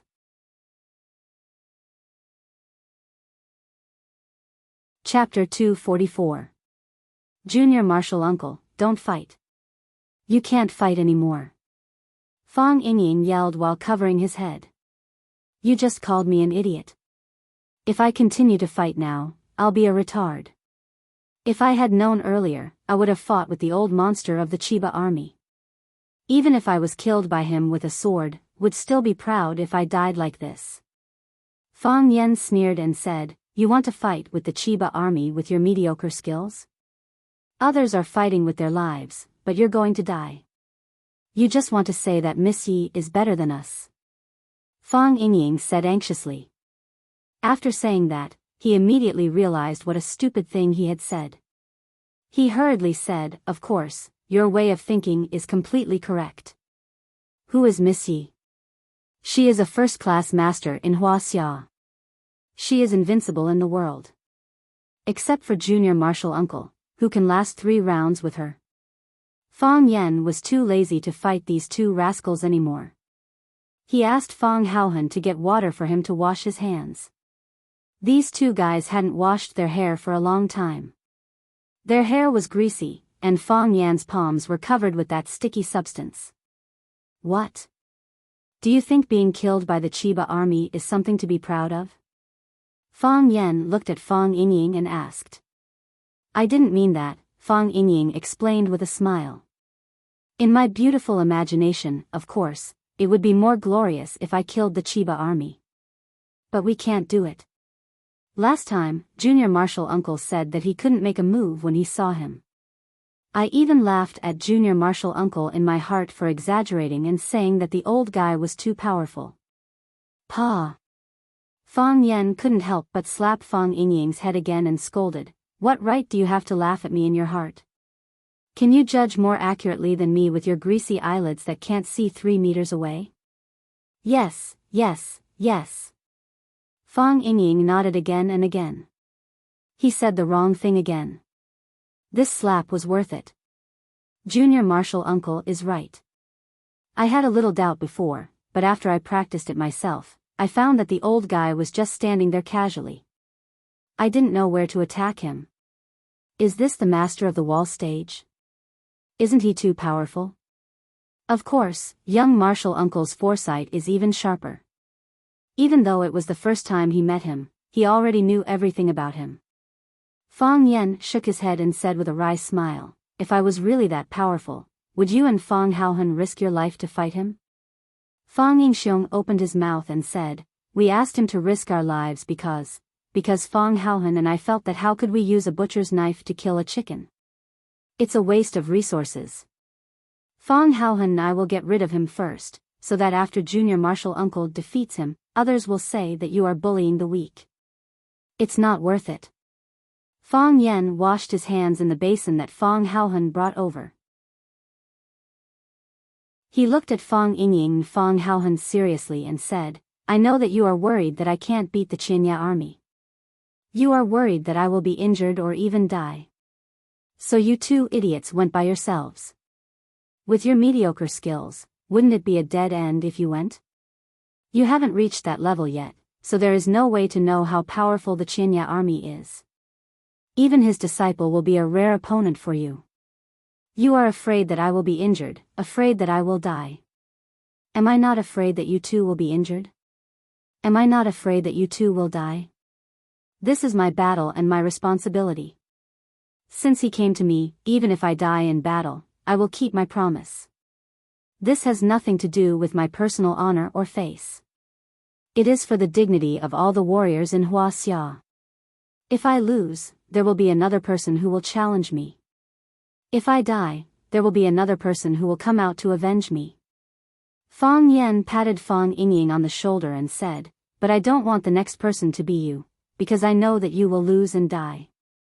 You just need to live like this. Even if I am gone, you can still take care of my parents and the old drunkard for me. So, you are more valuable alive than dead. Don't do such stupid things in the future. Don't die so easily. Fang Yan turned and left, leaving Fang Yingying and Fang Haohan in a daze in the courtyard. Fang Haohan was emotional. His eyes were red and tears flowed out. He said in a choked voice, Fang Yingying, I want to kill those bastards. Why did they bully junior martial uncle? Fang Yingying also cried.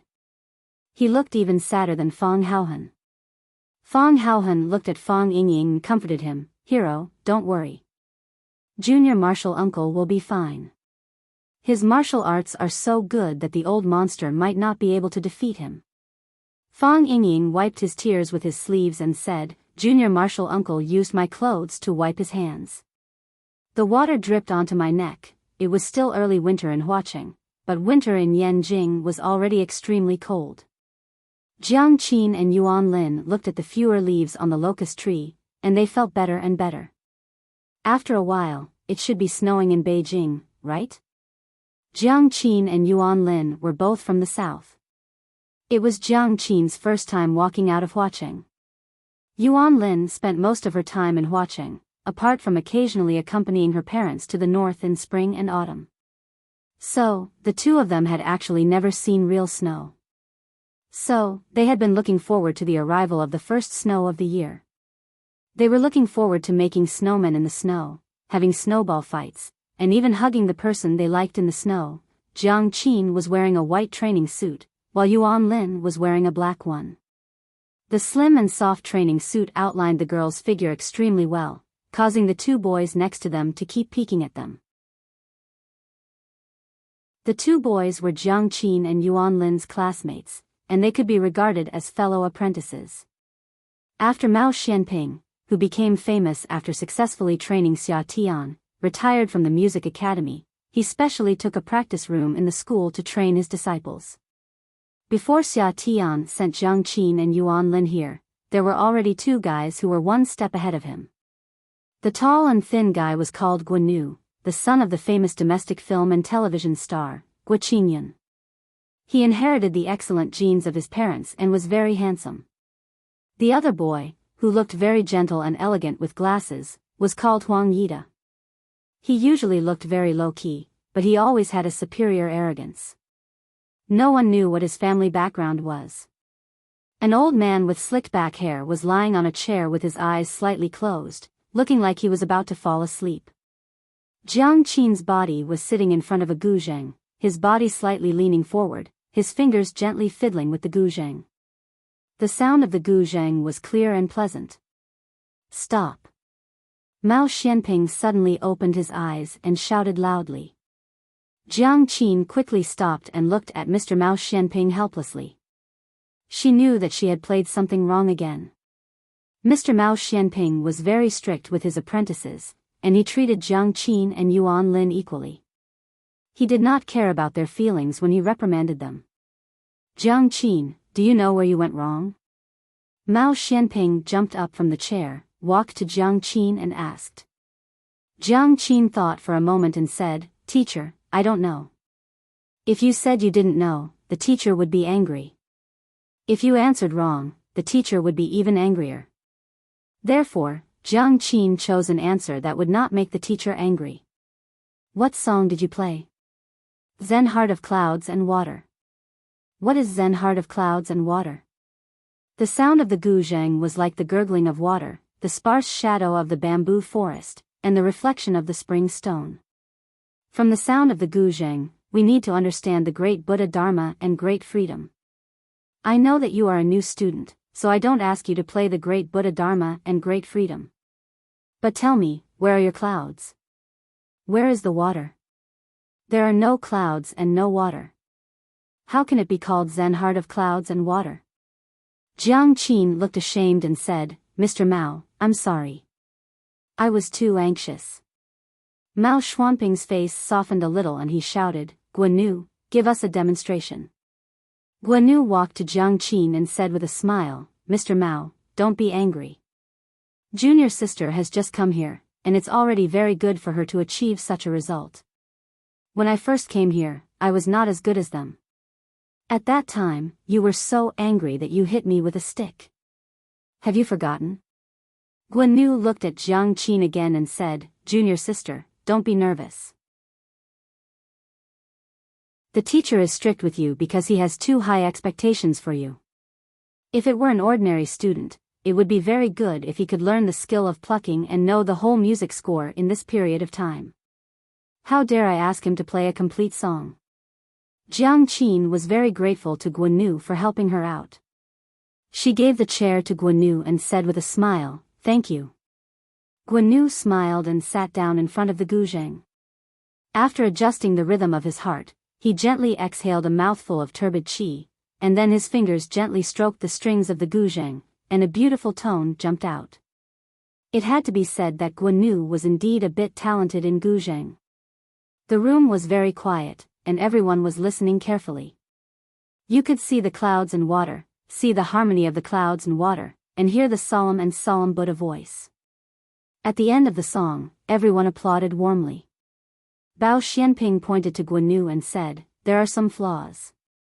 Clouds and water flow slowly, not too fast. If you use too much force, it will not be beautiful.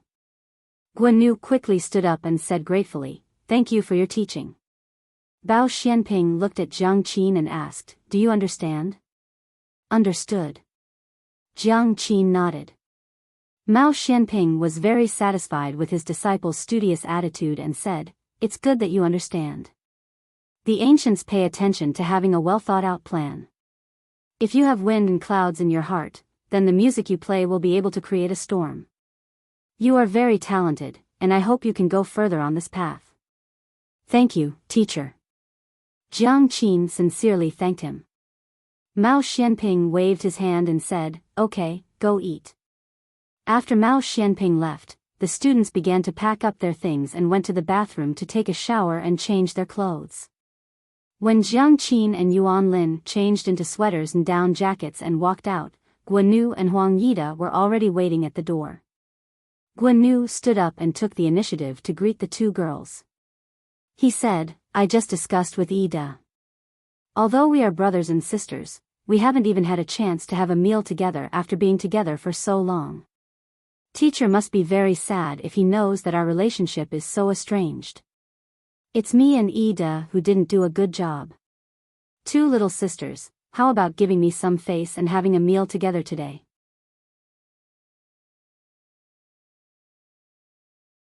Chapter 245.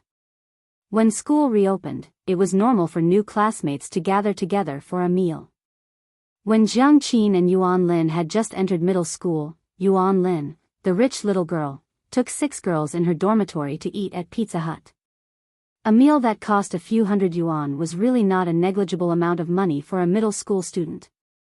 According to the relationship between the teacher and the teacher, the relationship between Jiang Qin, Yuan Lin, Huang Yida, and Guanyu was closer than that of their former classmates. Because the 4 of them were disciples of teacher Mao Xianping.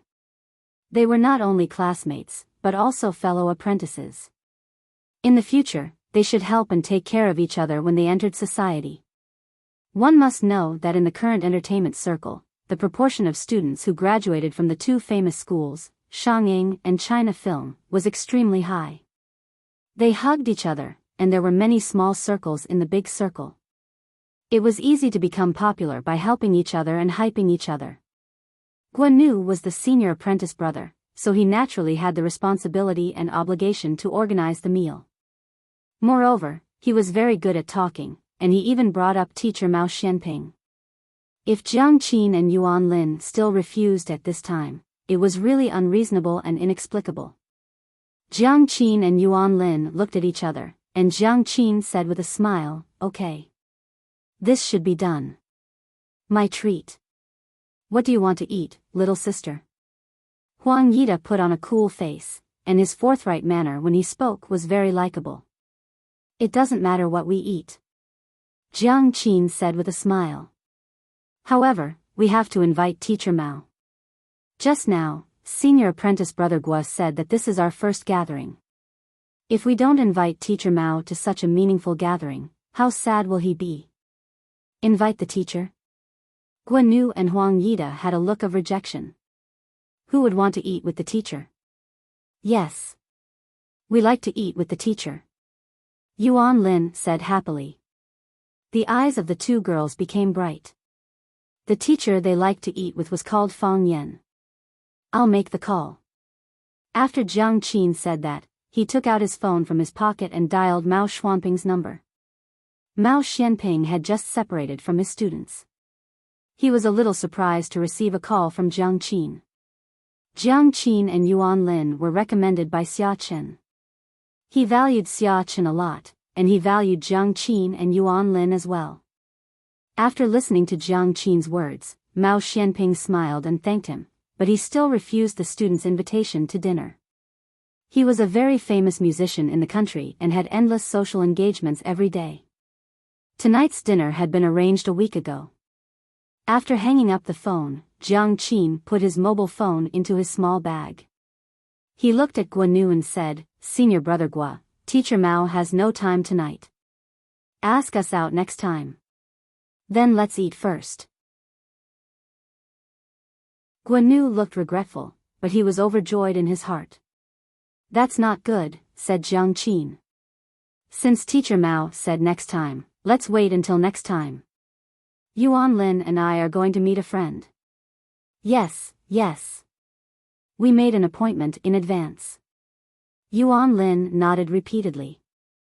Senior brothers, I'm sorry. The two girls jumped away. Guan and Huang Yida stood in the same place and looked at their backs in a daze. What a smart little girl. Guan said with a smile. She's young, but she has a lot of ideas. She refused us and left us speechless. This is treating us like wolves. Huang Yida said with a bad face, Teacher Mao doesn't have time, but they don't have time. Teacher Mao isn't here, and they don't even have the guts to have a meal with us. Guan looked at Huang Xianping with a smile and said, Are you a wolf? What about you? Huang Yida asked. The revolution has not yet succeeded. Comrades still need to work hard. The two waved their hands and walked in opposite directions, one on the left and one on the right. Dead leaves fell, and a thick layer of leaves piled up on the ground. Not knowing whether the cleaners were too lazy or deliberately adding a touch of romance to the autumn, no one swept the leaves into the trash can. Therefore, the campus couples held hands and stepped on the leaves, making clicking sounds. Every step made people feel happy and joyful. The naughty girl ran on the leaves, and with a kick of her toes, countless leaves flew all over the sky. Jiang Qin also liked to kick the leaves. Every step she took, she stepped deeply, and then kicked the leaves in front of her toes out. It was as if she wanted to kick out the troubles in her heart. You don't like them? Yuan Lin took Jiang Qin's hand and walked quietly on her right side. What? Jiang Qin was thinking about her own thoughts and didn't hear her friend's words clearly. Yuan Lin was a little angry and raised her voice and said, I asked you if you don't like Guan and Huang Yida. Jiang Qin thought about it and said, It's not that I don't like them, but it's not that I like them. You probably don't like them? Otherwise, why did people say that you refused to have a meal with your classmates? Yuan Lin, you didn't notice that when you were playing the zither, Huang Yida looked at you with a strange look. I noticed it too. When you were playing the zither, Guan looked at you with a strange look. It was as if he blinked his eyelashes and there would be tenderness and honey falling out. I thought I was the only one who had such a feeling. It turned out that you also had. Jiang Qin looked at Yuan Lin and said, We are still young, don't think about love. Since we chose to learn classical instruments, since teacher Fang Yan and sister Xia Tian have such high expectations for us, then we must do our best and not let them down. Yuan Lin sneered and said, Teacher Fang Yan doesn't have any expectations for us. He said that if we can't hold on, we can pack up and come back at any time. It's not necessary to become a musician. But Sister Xia Tian has great expectations for us. She is still learning the zither, and she works harder than us. If the object of love is Fang Yan, you won't say that you are too young to fall in love, right? You damn girl, I'll tear your mouth. Jiang Qin angrily rushed towards Yuan Lin. The two girls played in the leaves for a while, and then walked side by side again, panting. It's strange, Jiang Qin said. When I was at school, I always felt that those boys were too naive and not as mature as teacher Fang Yan. Now that I'm here, I feel that Guan and Huang Yida are really boring to put on airs all day. I think so too. Yuan Lin nodded. Why do I always find them unpleasant? I want to rush up and beat them up. Alas. The two girls sighed softly. I don't know when I can see teacher Fang Wei again, Jiang Qin said. It's the first time I've left home, and it's so far away. I really miss Mom's braised pork, Dad's dumplings, and Mr. Fang. Mr. Fang said that he is from Yanjing. When the students are on holiday, he will come to see us, Yuan Lin comforted. Mr. Fang said that he should solve problems with his head in the future. You did a good job just now, Yuan Lin said. What does he use to solve problems? Fists. The two girls looked at each other and then laughed. Jiang Qin stopped talking, and Yuan Lin also became silent. Hand in hand, they walked towards the bustling streets. That way, they could show that they were not too lonely in this city. Number 3. Lu Jing, go and stop number 3. Number 28 is going to make a layup, stop him. Huang Haoran, go. In order to cultivate students' moral, intellectual, and physical development, the school often held some competitions. The current one was the Rosefinch Senior High School Inter-School Basketball Competition. This was the first round of the preliminary competition. According to the rules, the first, second, and third years would each send a team to compete for the title of the school champion. Fang Yan ran to the office to draw lots, but he drew the 9th class and the 11th class, which had the highest basketball level, together. The 11th class was a special enrollment class. What was a special enrollment class? It meant that the students had a special skill and could be admitted to Rosefinch Secondary with extra points.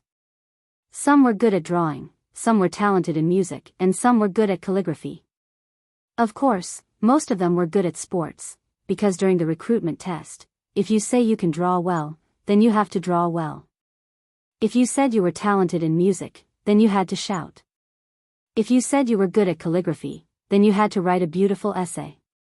However, if you said you were good at sports, as long as you were strong enough, then you had extra points. As a result, several big guys and 1.8-meter-tall men appeared in Class 11. When they walked together, it was a beautiful scene in the school. It was a tough game. Class 9 didn't have any good basketball players to begin with, and they couldn't miss school activities either.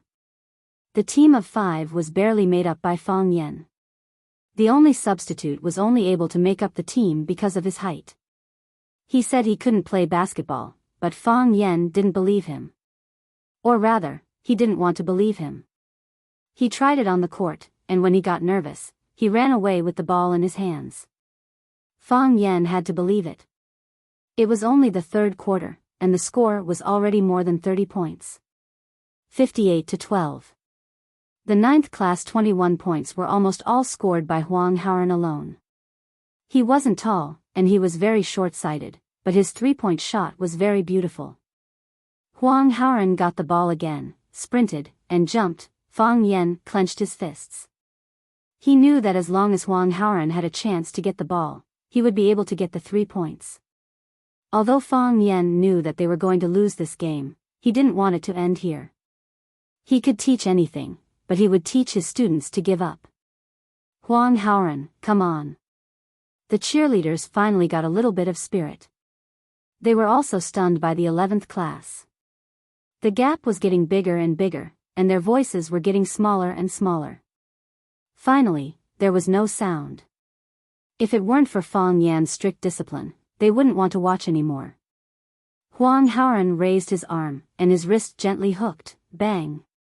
A giant appeared in front of him and slapped the ball on Huang Haoran's face. Pa! Huang Haoran's body fell on the solid concrete floor, and he didn't move.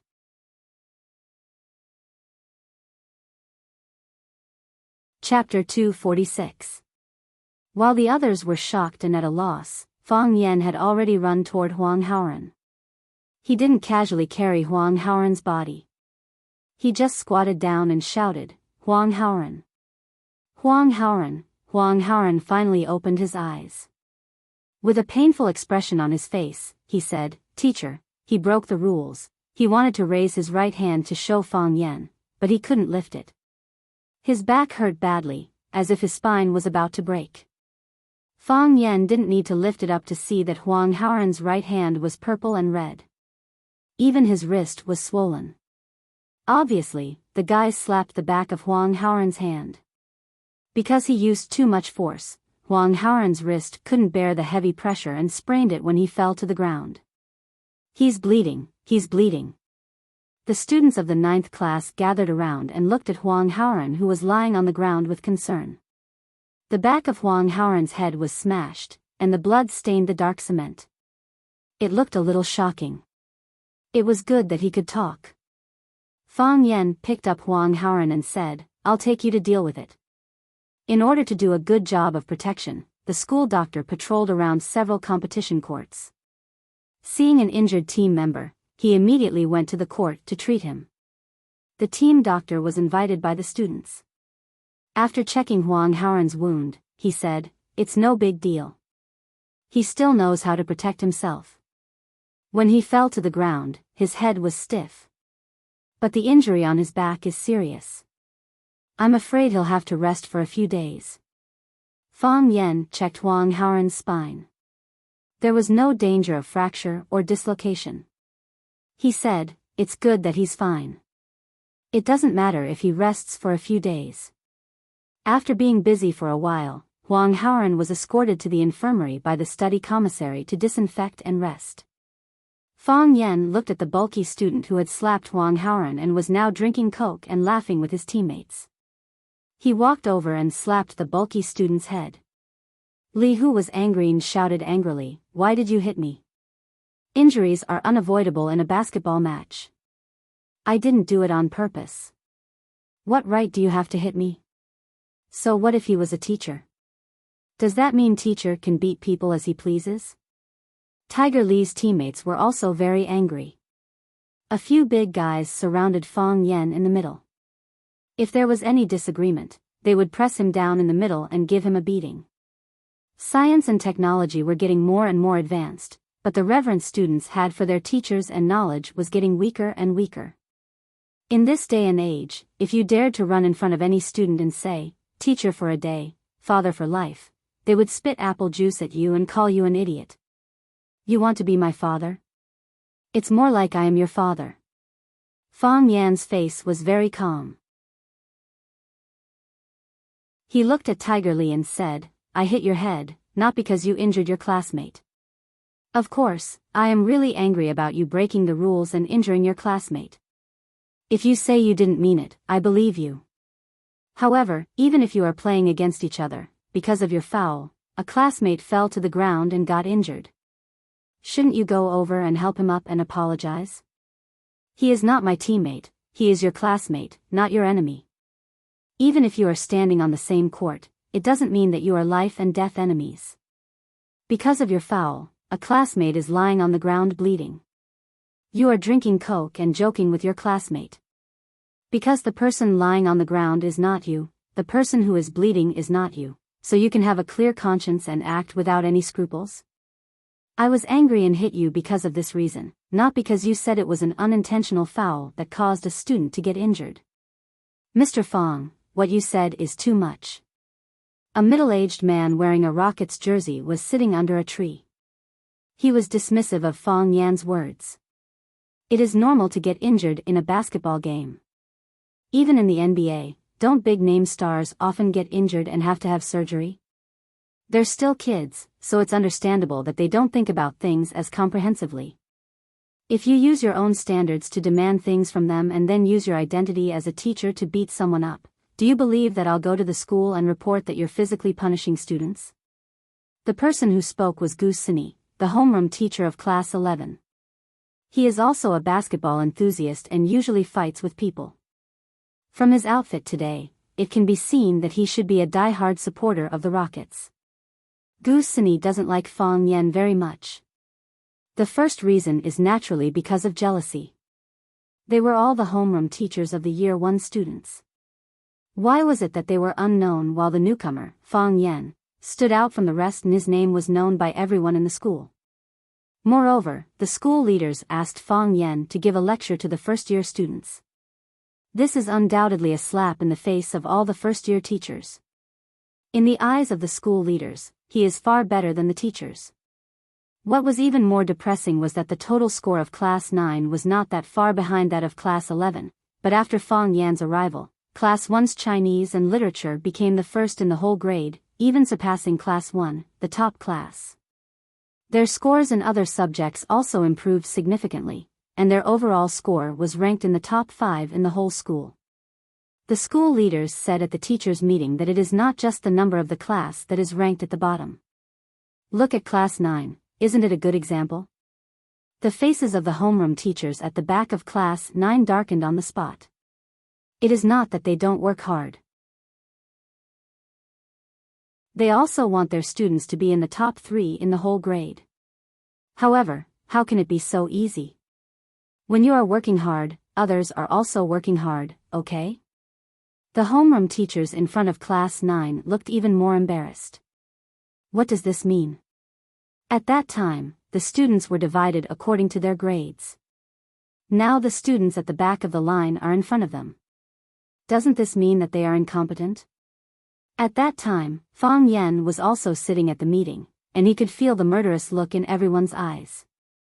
The Norwegian fishing boat returned to the harbor, but the sardines caught by the fishermen were already dead. Only the sardines caught by Hans were still alive. It turned out that Hans put a few catfish, the natural enemy of the sardines, into the transport trough together with the sardines. Because catfish eat meat, the sardines became nervous after being put into the trough. In order to avoid being eaten by their natural enemy, the sardines desperately swam, thus preserving their strong vitality, so they survived. If the other teachers are compared to sardines, then Fong Yen is the catfish in the fish trough.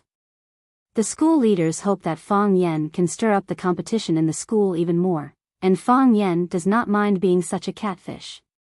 If every teacher thinks about how to improve the academic performance of the students will benefit in the end. This is also what Fong Yen wants to see. Gu Sini hates Fong Yen more than the other teachers, because his uncle was implicated in Fong Yan's incident and was transferred. Gu Sini's uncle, Gu Yunfan, is the logistics director of Rosefinch Secondary, which is the most lucrative position in the school. This is because when Fong Yen entered the school, he assigned Fong Yen a utility room with a leaky roof. In fact, Fong Yen really did not take this matter seriously, and he has never even seen Gu Yunfan.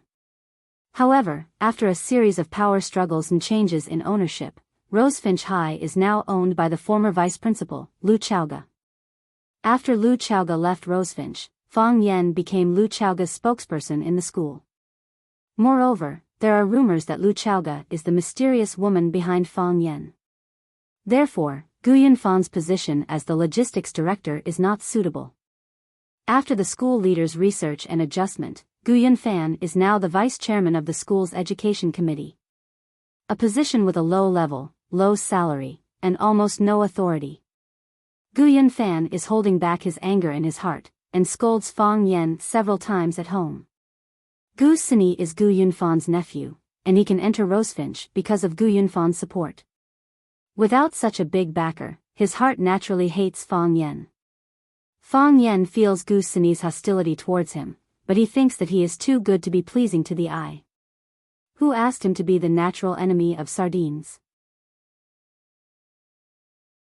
Fong Yen looked at Gu Sini with a serious face and said, "Teacher Gu, you can't say that. A great person said that education should start from a child, and the quality of students should be taught from an early age. This has nothing to do with the student's age, and it has a close relationship with whether he has the quality of unity and helping each other. Melt at the age of 4, and Huang Xiang at the age of 9, know how to use the fan to warm the quilt." Teacher Gu said that NBA teams often have players who get injured because of fouls and need surgery, but I have also seen players pull up players who don't belong to the same team from the ground. Can't they just pull up their classmate and say hello out of concern? If this is the case, what is the point of us working so hard to pass on knowledge to them? What is the point of such students to our society as a whole? Hearing Fong Yan's words, the other students also echoed in agreement. Yes. This is clearly a performance of lack of quality. This is not playing basketball at all, this is beating people.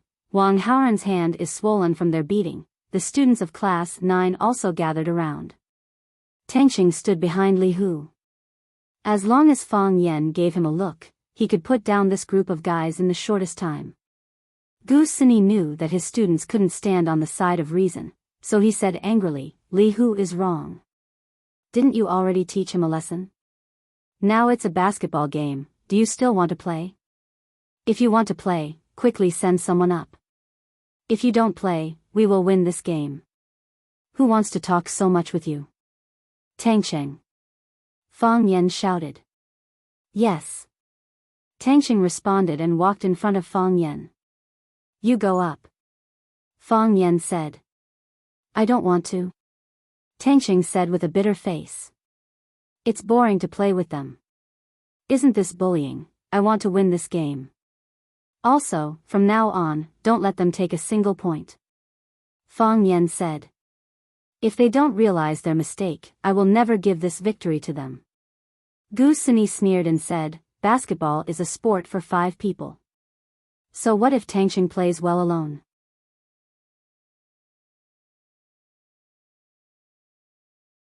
Chapter 247. Tangxing made a 3-pointer from the distance. Swish. The ball went in. Tangxing dribbled the ball past people. He passed 1, 2, 3, 4, 5, whoosh. The ball went in. Tangxing jumped up and dunked. 2 people jumped up from the left and right sides to intercept. Li Hu roared, don't even think about it. He jumped up from the front and used his strong body to hit Tangxing. Clang! The ball went into the basket fiercely. Li Hu's body was knocked to the ground. Pa! Until this time, Tangxing's body landed lightly on the ground. He flipped his hair back in a carefree and unrestrained manner, not even a drop of sweat falling down. This made Tangxing feel a little regretful. If he shook his hair to shake off a few drops of sweat, the effect would be better. Of course, for him, this was enough.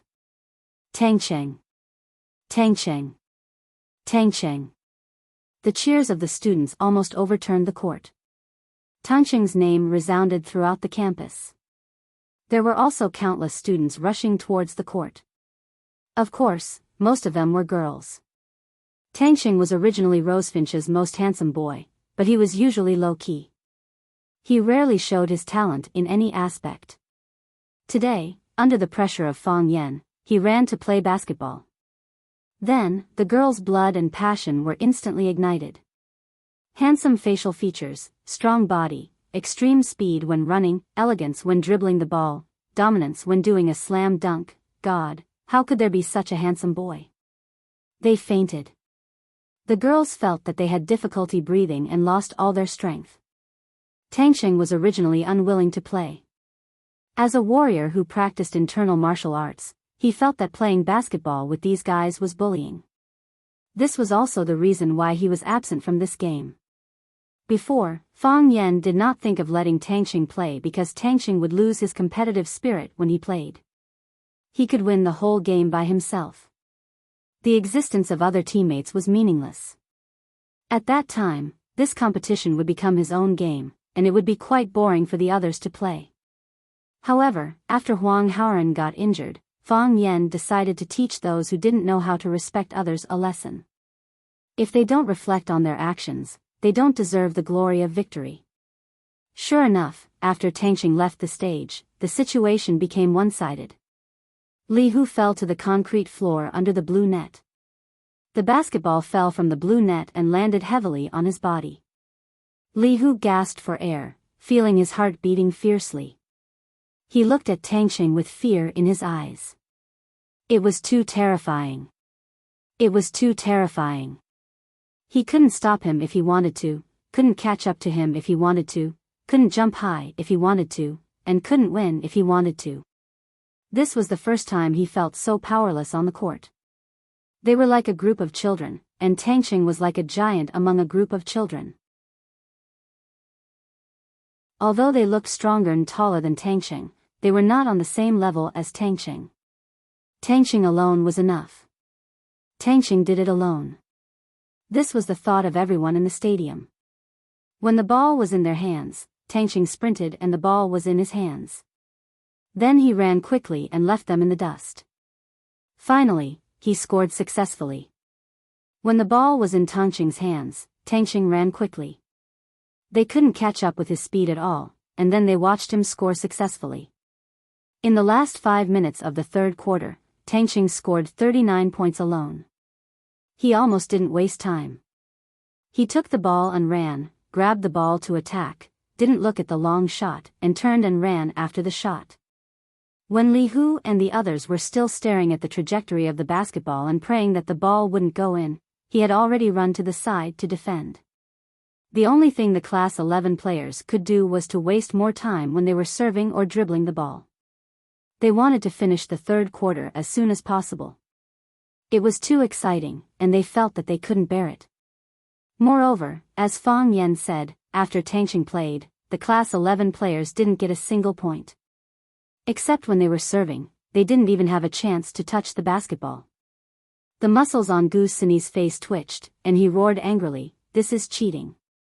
It's cheating with Kung Fu." Fang Yan sneered and said, "You don't even know what Kung Fu is, and you say it's cheating? Ordinary people can't do it at all. Yes, Kung Fu is to make ordinary people superhuman." Fang Yan said. Strengthening the body is also Kung Fu.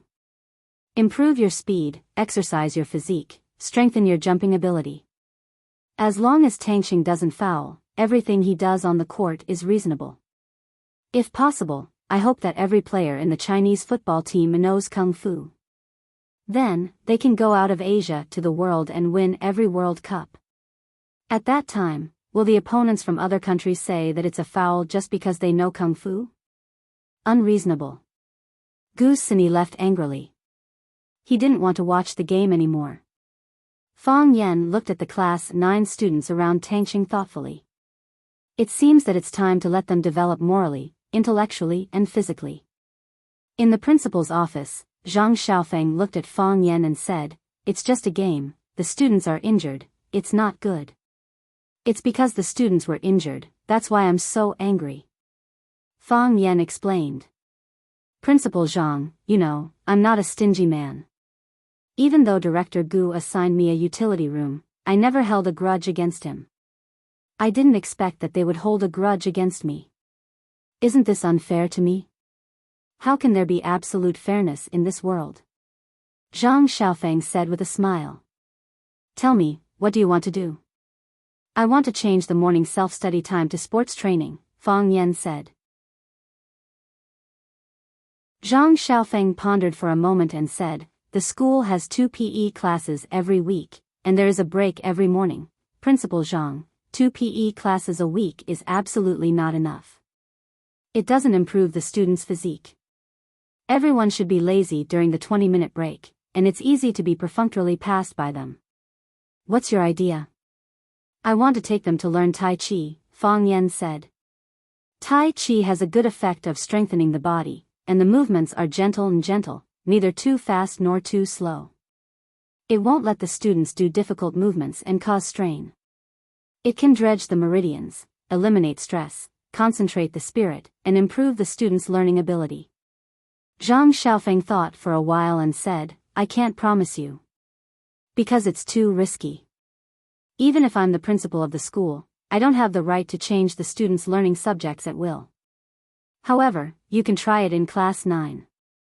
If the effect is really obvious, we will report it to the leader and promote it to the whole school." "Thank you, Principal Zhang," Fang Yan said. This was the purpose of his coming. He didn't think about implementing it to the whole school at once. There was always a gradual process of doing things. After Fang Yan left, Zhang Xiaofeng sat on the chair and thought for a while. He called the secretary in and said, "Please invite the vice principals to my office to discuss the job transfer of Comrade Gu Yunfan." Gu Yunfan secretly held a grudge against Fang Yan. Gu Sini, because he didn't like Fang Yan, actually took the initiative to provoke the students of the 2 classes. This made Zhang Xiaofeng very dissatisfied. Presumably, Fang Yan also had a lot of anger in his heart. Although Fang Yan didn't put forward any suggestions on how to deal with Gu Yunfan, it seemed that nothing had happened. However, since Lu Chaoga put him in this position, he would help Fang Yan solve some unnecessary troubles. Fang Yan said that he wasn't a stingy person. However, in Zhang Xiaofeng's heart, he didn't believe Fang Yan's words. Where there are people, there is jianghu. Where there is jianghu, there is fighting. The school was no exception.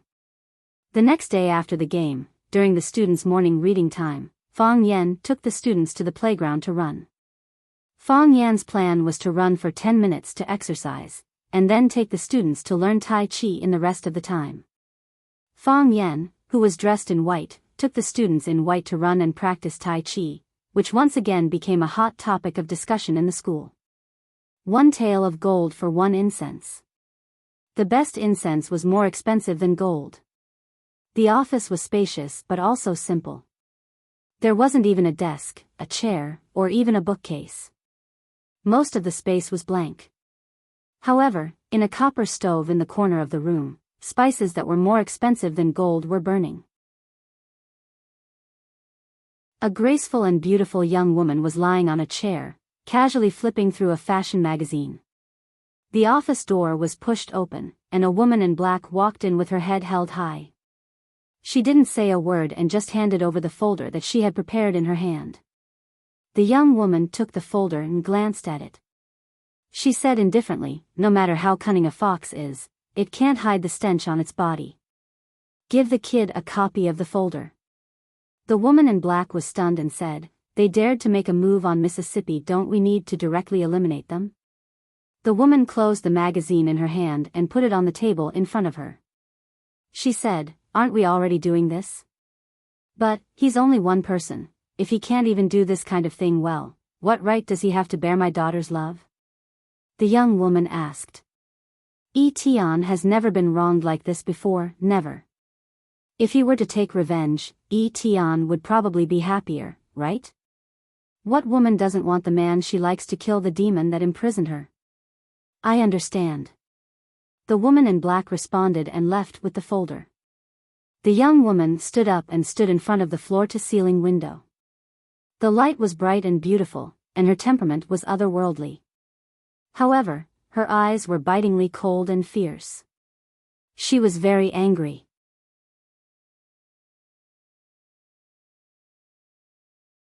Chapter 248. Are you saying that you and Chaoga aren't in that kind of relationship? Grandma looked disappointed. She had only taken 2 bites of the porridge in her bowl, and she had already lost her appetite. Putting down her bowl and chopsticks, she looked at Fang Yan eagerly, waiting for him to explain. No. Fang Yan shook his head. He was having a good time himself. He used to be afraid that his grandpa would pull him into the study to test him on strange knowledge and talk about principles that he would never understand. After Fang Yan became a teacher himself, he no longer had to worry about that. Grandpa would still test him on some obscure knowledge and talk about principles that would never go out of style. However, he no longer had any feelings of rejection or fear. If he could answer the questions, he would answer them properly. If he couldn't, he would humbly ask Grandpa for advice. He no longer hated the principles that he had disdained before, and he could even chew on some of them. Fang Yan reflected on the question carefully and tried to find the answer. The answer he came up with surprised even himself. He had grown up. In the past, when he faced his grandfather, he avoided it with the mentality of a child of the younger generation. Every kid was afraid of their elders. Now that he was facing his grandfather, he was interacting and treating him as an equal adult. "How can I not be?" said his grandma. "Chaoga is such a good girl, and I like the 2 of you from the bottom of my heart. Do you not like her, or does she not like you? If she doesn't like you, you can try harder. A good girl is afraid of a clingy man. That's how your grandpa got me." Lu Wang, who was eating his porridge, choked. After coughing violently a few times, he said to his wife in dissatisfaction, "Let's talk about the children. Why are you bringing up our old stuff?" Grandma was very angry that Grandpa had called the old story of how he had pursued her in the past. She took away all the dishes on the table and said, "I'm just giving an example. Why are you so sensitive about it? The things in the past were all old seeds and grains. But today, the old seeds and grains were not going to serve you. I'll be taking these appetizers away. You can let the new sesame seeds and new grains serve you." You old woman. Although Lu Gong had a stubborn temper, he was extremely tolerant and considerate to his wife. He didn't smile at outsiders, but he accompanied his wife to go grocery shopping every day. Now that his wife was angry, he also realized that he had said something wrong and said, Why should we get involved in the affairs of young people? Lu Gong was very cunning. He changed the topic to Fang Yan and Lu Chaoga. Sure enough, his grandmother was fooled and said, "Can I not get involved? I've always treated Chaoga as my granddaughter-in-law, but she's gone just like that." Who wouldn't be angry after encountering something like this? She then stared at Fang Yan and said, "I wasn't before, but that doesn't mean I won't be in the future. You're not married, and neither is little Lu. Just as well. If you don't like her, I'll have to talk to you. You don't even like Chaoga? What kind of person are you looking for?"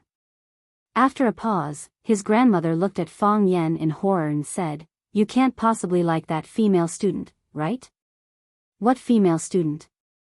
Fang Yan was surprised. "Don't try to fool me. I've asked around. It said that you have a good relationship with a girl whose surname is Qin. Fang Yan, let me tell you, she's still a child. You're a teacher now, and a teacher should act like a model. Don't hurt others or yourself." Fang Yan wanted to bang his head against the wall and said, "Grandma, I know who the female student you're talking about is.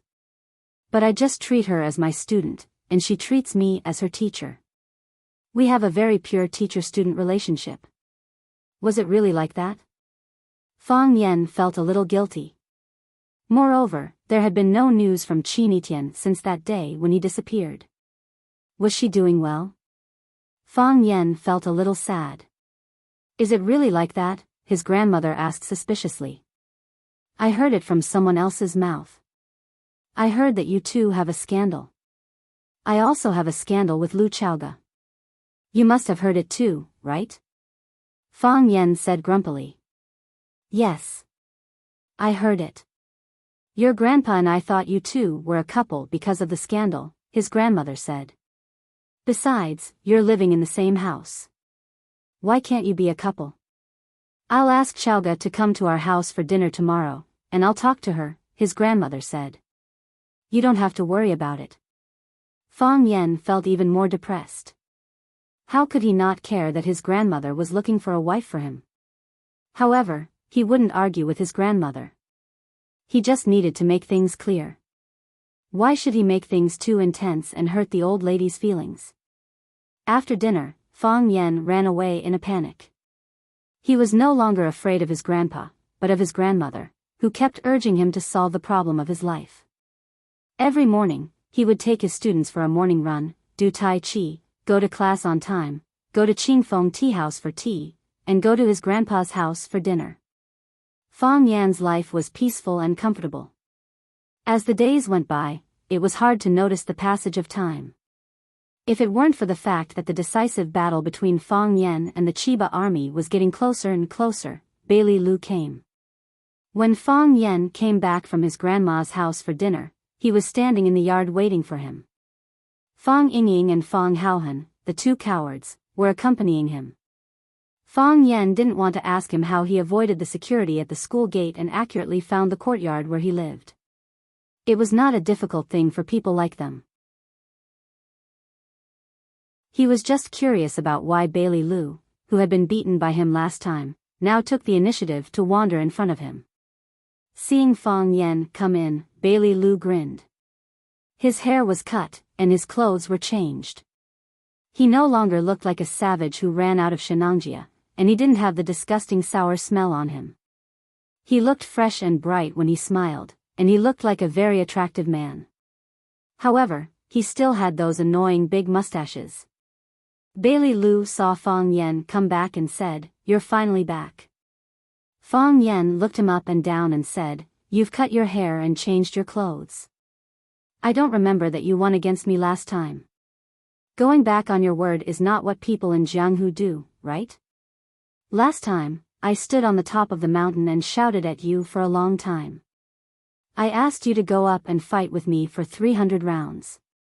You didn't go up. So, I won," Bailey Lu explained. "You've become shameless." Fang Yan sighed softly in his heart. How could a disciple of a famous martial arts school become such a rascal? "I learned it from you," Bailey Lu said with a proud face. After learning it, I found that being a rascal is much more relaxing and pleasant than being a good man who keeps his word. I've decided to take this kind of rascal route in the future. Fang Yen was too lazy to talk to this guy who followed him and ate his dust.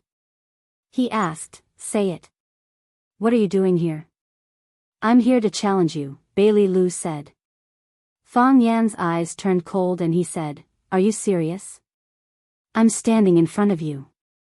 How can I not be serious?" Before Bailey Lu's voice died away, he had already rushed towards Fang Yan. Since he wanted to be a rascal, he would be a rascal to the end.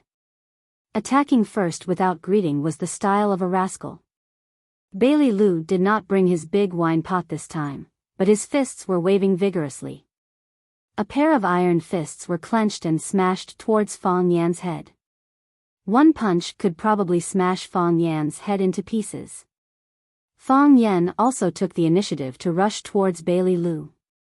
He did not use the advantage of Tai Chi to overcome hardness with softness.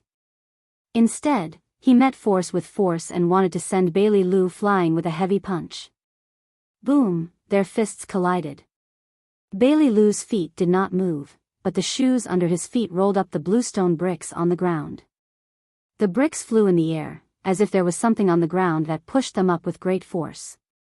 Clang, Bailey Lu's back knocked down several pots of flowers and plants.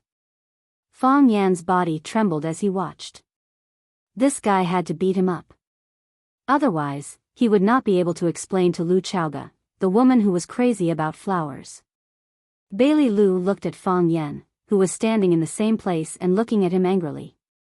He laughed wildly and said, "That was fun. Let's do it again." As soon as his voice fell, his body rushed towards Fang Yan again. Fang Yan was not polite. His body rushed straight towards Bailey Lu. Bailey Lu's fist hit Fang Yan's chest, and Fang Yan's hook hit Bailey Lu's stomach. Although Bailey Lu had the title of Divine Fist, his strength was not as good as Fang Yan's. Bailey Lu's body retreated, and Fang Yan closed in step by step. Seeing that Bailey Lu was about to retreat to the corner of the courtyard wall, Fang Yan kicked out with lightning speed. Clang! Bailey Lu's body hit the courtyard wall firmly. Kacha, kacha, the dust on the courtyard wall shook off, and then a large number of cracks appeared. Fang Yan's fist was still pressed on Bailey Lu's stomach, and he pushed back heavily. The courtyard wall collapsed, and a big hole appeared. Bailey Lu was actually punched out of the courtyard by Fang Yan. Dust flew, and even the plants on the wall fell.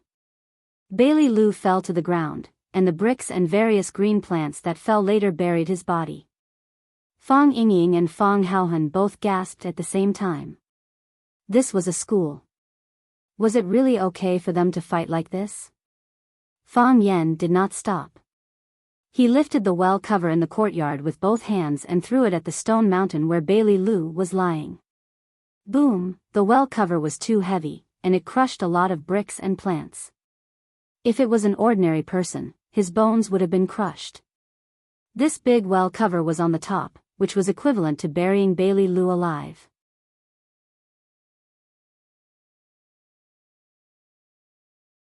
Chapter 249.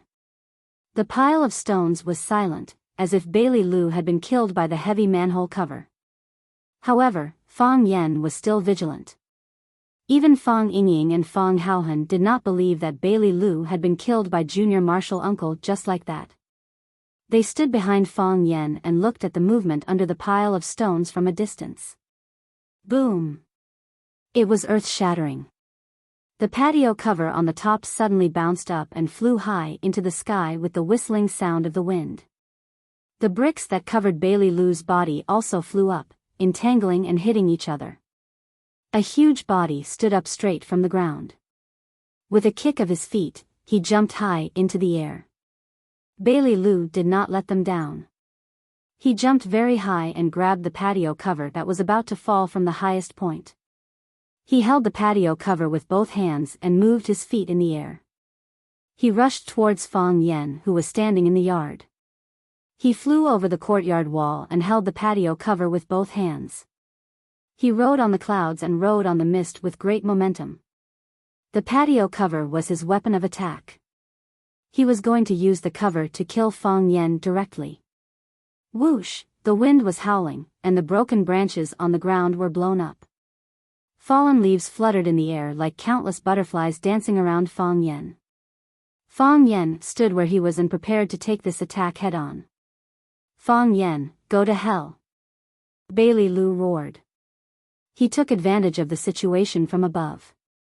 He swung the patio cover and smashed it hard towards Fang Yan's head. Fang Yen punched upwards with both of his fists, and both of his fists landed on the manhole cover. Clang, Fang Yan's body became shorter for no reason. The stone slabs under his feet could not withstand the strong gravity and were crushed into powder by him. Not only that, under the constant pressure of Bailey Lu in the sky, Fang Yan's body continued to drill into the soil. Now, he was up to his knees. Fang Yan's 2 heavy punches landed on the patio cover, and 2 large holes appeared on the cover. His hands were pierced through the holes as if he had made a natural chain for himself. Bailey Lu was suspended in the air, and his whole body was pressed against the patio cover. He wanted to punch Fang Yan's whole body into the soil. Exerting all his strength, he found it impossible to do so. Therefore, he swung his fist and smashed it against the patio cover. Fang Yen was a nail, and his fist was a nail. He was going to hammer the nails into the soil with a hammer. Fang Yen retracted his fist and punched again. Clang, both of them swung their fists at the patio at the same time. The patio cover instantly shattered into tiny stones, and the place where they punched was also smashed into stone powder. Fang Yan's body sank again, but Bailey Lu's body was punched into the sky. Fang Yen threw the half-stone cover in his hand toward Bailey Lu in the sky. Then, he exerted his strength and his whole body bounced up from the deep pit. He tiptoed and flew toward Bailey Lu, who was about to land. Clang, Fang Yen kicked Bailey Lu away. Bang! Bailey Lu punched Fang Yan's stomach, and Fang Yan's body flew into the air. Crack! Fang Yen lifted Bailey Lu's body and smashed him against a sweet-scented osmanthus tree in the courtyard. The osmanthus tree broke, and Bailey Lu's body fell to the ground with most of the branches. Bailey Lu's face was swollen, and his eyes were like panda eyes. There was a big cut on his forehead, and blood dyed his cheeks and neck red. Fang Yen was also in a sorry state. His clothes were torn and tattered. He looked like a freshly baked Brother Sharp when he went out. Fang Yingying and Fang Haohan were afraid of getting involved, so they hid in the room and didn't dare to come out.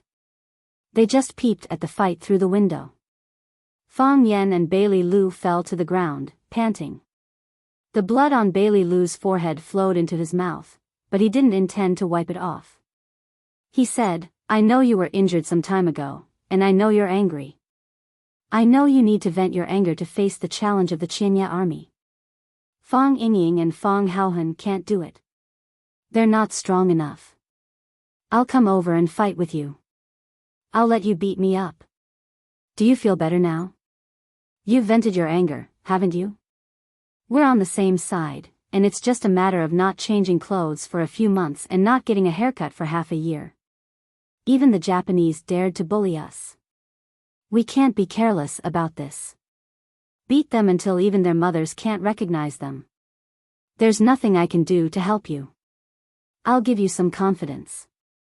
Bailey Lu got up from the ground and said, "I usually think you're annoying, but this time, I hope you win." Bailey Lu walked away. Bailey Lu was covered in wounds. It was hard to tell where his nose and eyes were, but he held his head high and chest out, as if he were the proudest man in the world. If he hadn't leaned forward and almost fallen when he crossed the threshold of the small courtyard, he would have been a very charming chivalrous man. Fang Yen lay on the ground and didn't get up. He looked at the stars in the sky with a happy smile on his face. His body was also covered in wounds, but at this moment, he was extremely calm. Fang Yingying called home to ask for help, but it was Yi Ro who came, which proved that his family was still very angry at him for running away. Yi Ro was seriously injured in the fight with the Chiba barracks. Fang Yan knew how powerful Yi Ro was. He had never won in so many years of competition, which could prove a lot of things. Even Yi Ro couldn't beat him. How high was the kendo cultivation of the Chiba barracks? Could he really beat him? Zhang Yuan was attacked by the arsenal. Qin Etien's life was unknown, and he was shot and bleeding. They didn't give him any information about Qin Etienne, but they sent him a document. They wanted to kill all the people in the document by himself. Fang Yan was very tired. He was also very scared. He was afraid of losing and death. He was also afraid that he would be laughed at because he couldn't beat the Chiba barracks if he lost and died. He was such a proud man. He wanted to escape and refuse. He wanted to hug the thigh of the Chiba barracks and say, "I have a good family and will soon have children. Can we not fight?" However, he couldn't do that. He could do that to Yi Ro, to Bailey Lu, to the old drunkard, to Tangqing, to anyone in Huaxia, but he couldn't do that to the Chiba barracks. As Bailey Lu said, if they fought among themselves, it was just a matter of not changing clothes for a few months and not getting a haircut for half a year. However, if he lost to the Chiba barracks, then the reputation of all the men in the martial world of Huaxia would be tarnished. If he escaped, then all the men in Huaxia would be disgraced. Therefore, Fang Yan wouldn't give in at all. He not only wanted to win, but he wanted to win fair and square. He was going to fight with his life. He was going to gamble with his life. However, he was also very, very angry. The Chiba barracks, "You bastard, you big turtle, you old monster, why did you come to me? Why didn't you choke to death when you drank water? Why didn't you eat too much? Why didn't you walk to death? Why didn't you cut off your head when you practiced swordsmanship?" Bailey Lu came at the right time and it was necessary. After this battle, he felt refreshed. Now he didn't care about his family's attitude or Qin Etienne's physical condition. No matter what, he had to complete the task given by the Qin family. There was only one thought in his mind, to defeat the Chiba barracks. Fang Yingying and Fang Haohan finally came out. When they saw the big hole in the courtyard wall, both of them showed expressions of lingering fear. This made Fang Yan very regretful. Why did he give them the words heroes as their names?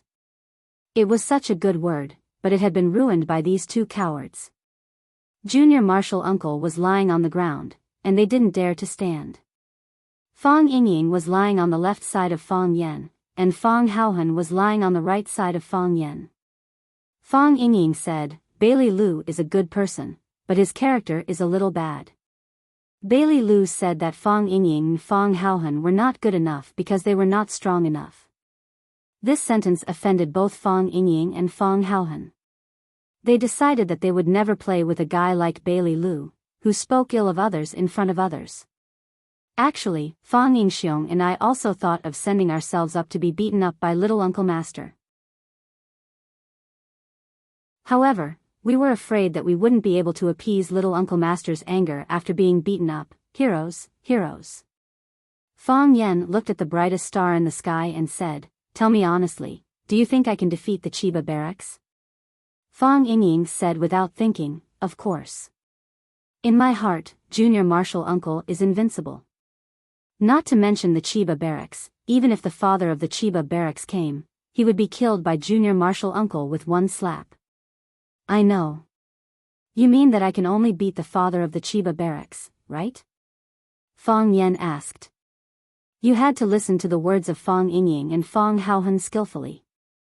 Otherwise, you wouldn't understand what they meant at all. Fang Yingying touched his nose awkwardly and said, "Anyway, I think Junior Marshal Uncle must win." "I think so too," Fang Haohan echoed.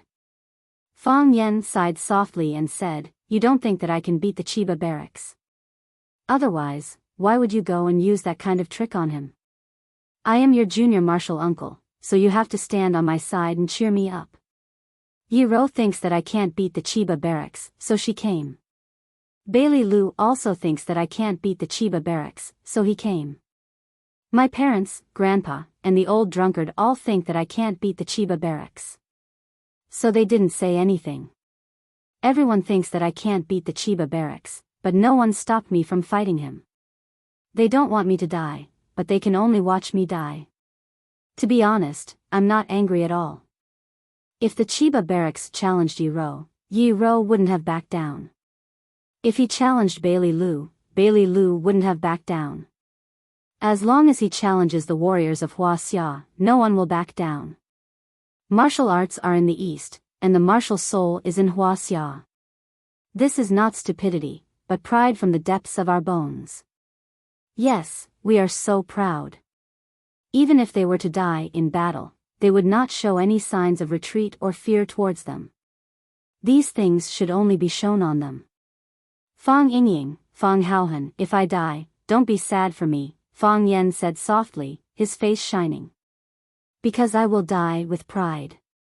Fang Yingying's eyes were wet, and he said in a choked voice, I know, I won't be sad, I will be proud of junior martial uncle. Fang Haohan's face was full of tears, and his hands tightly grasped the grass on the ground, turning the fresh grass into grass pulp with a fragrant smell, and said, Junior martial uncle, you are my and hero's idol, in the past, in the future, and always. Fang Yan nodded with satisfaction, and said, that's it.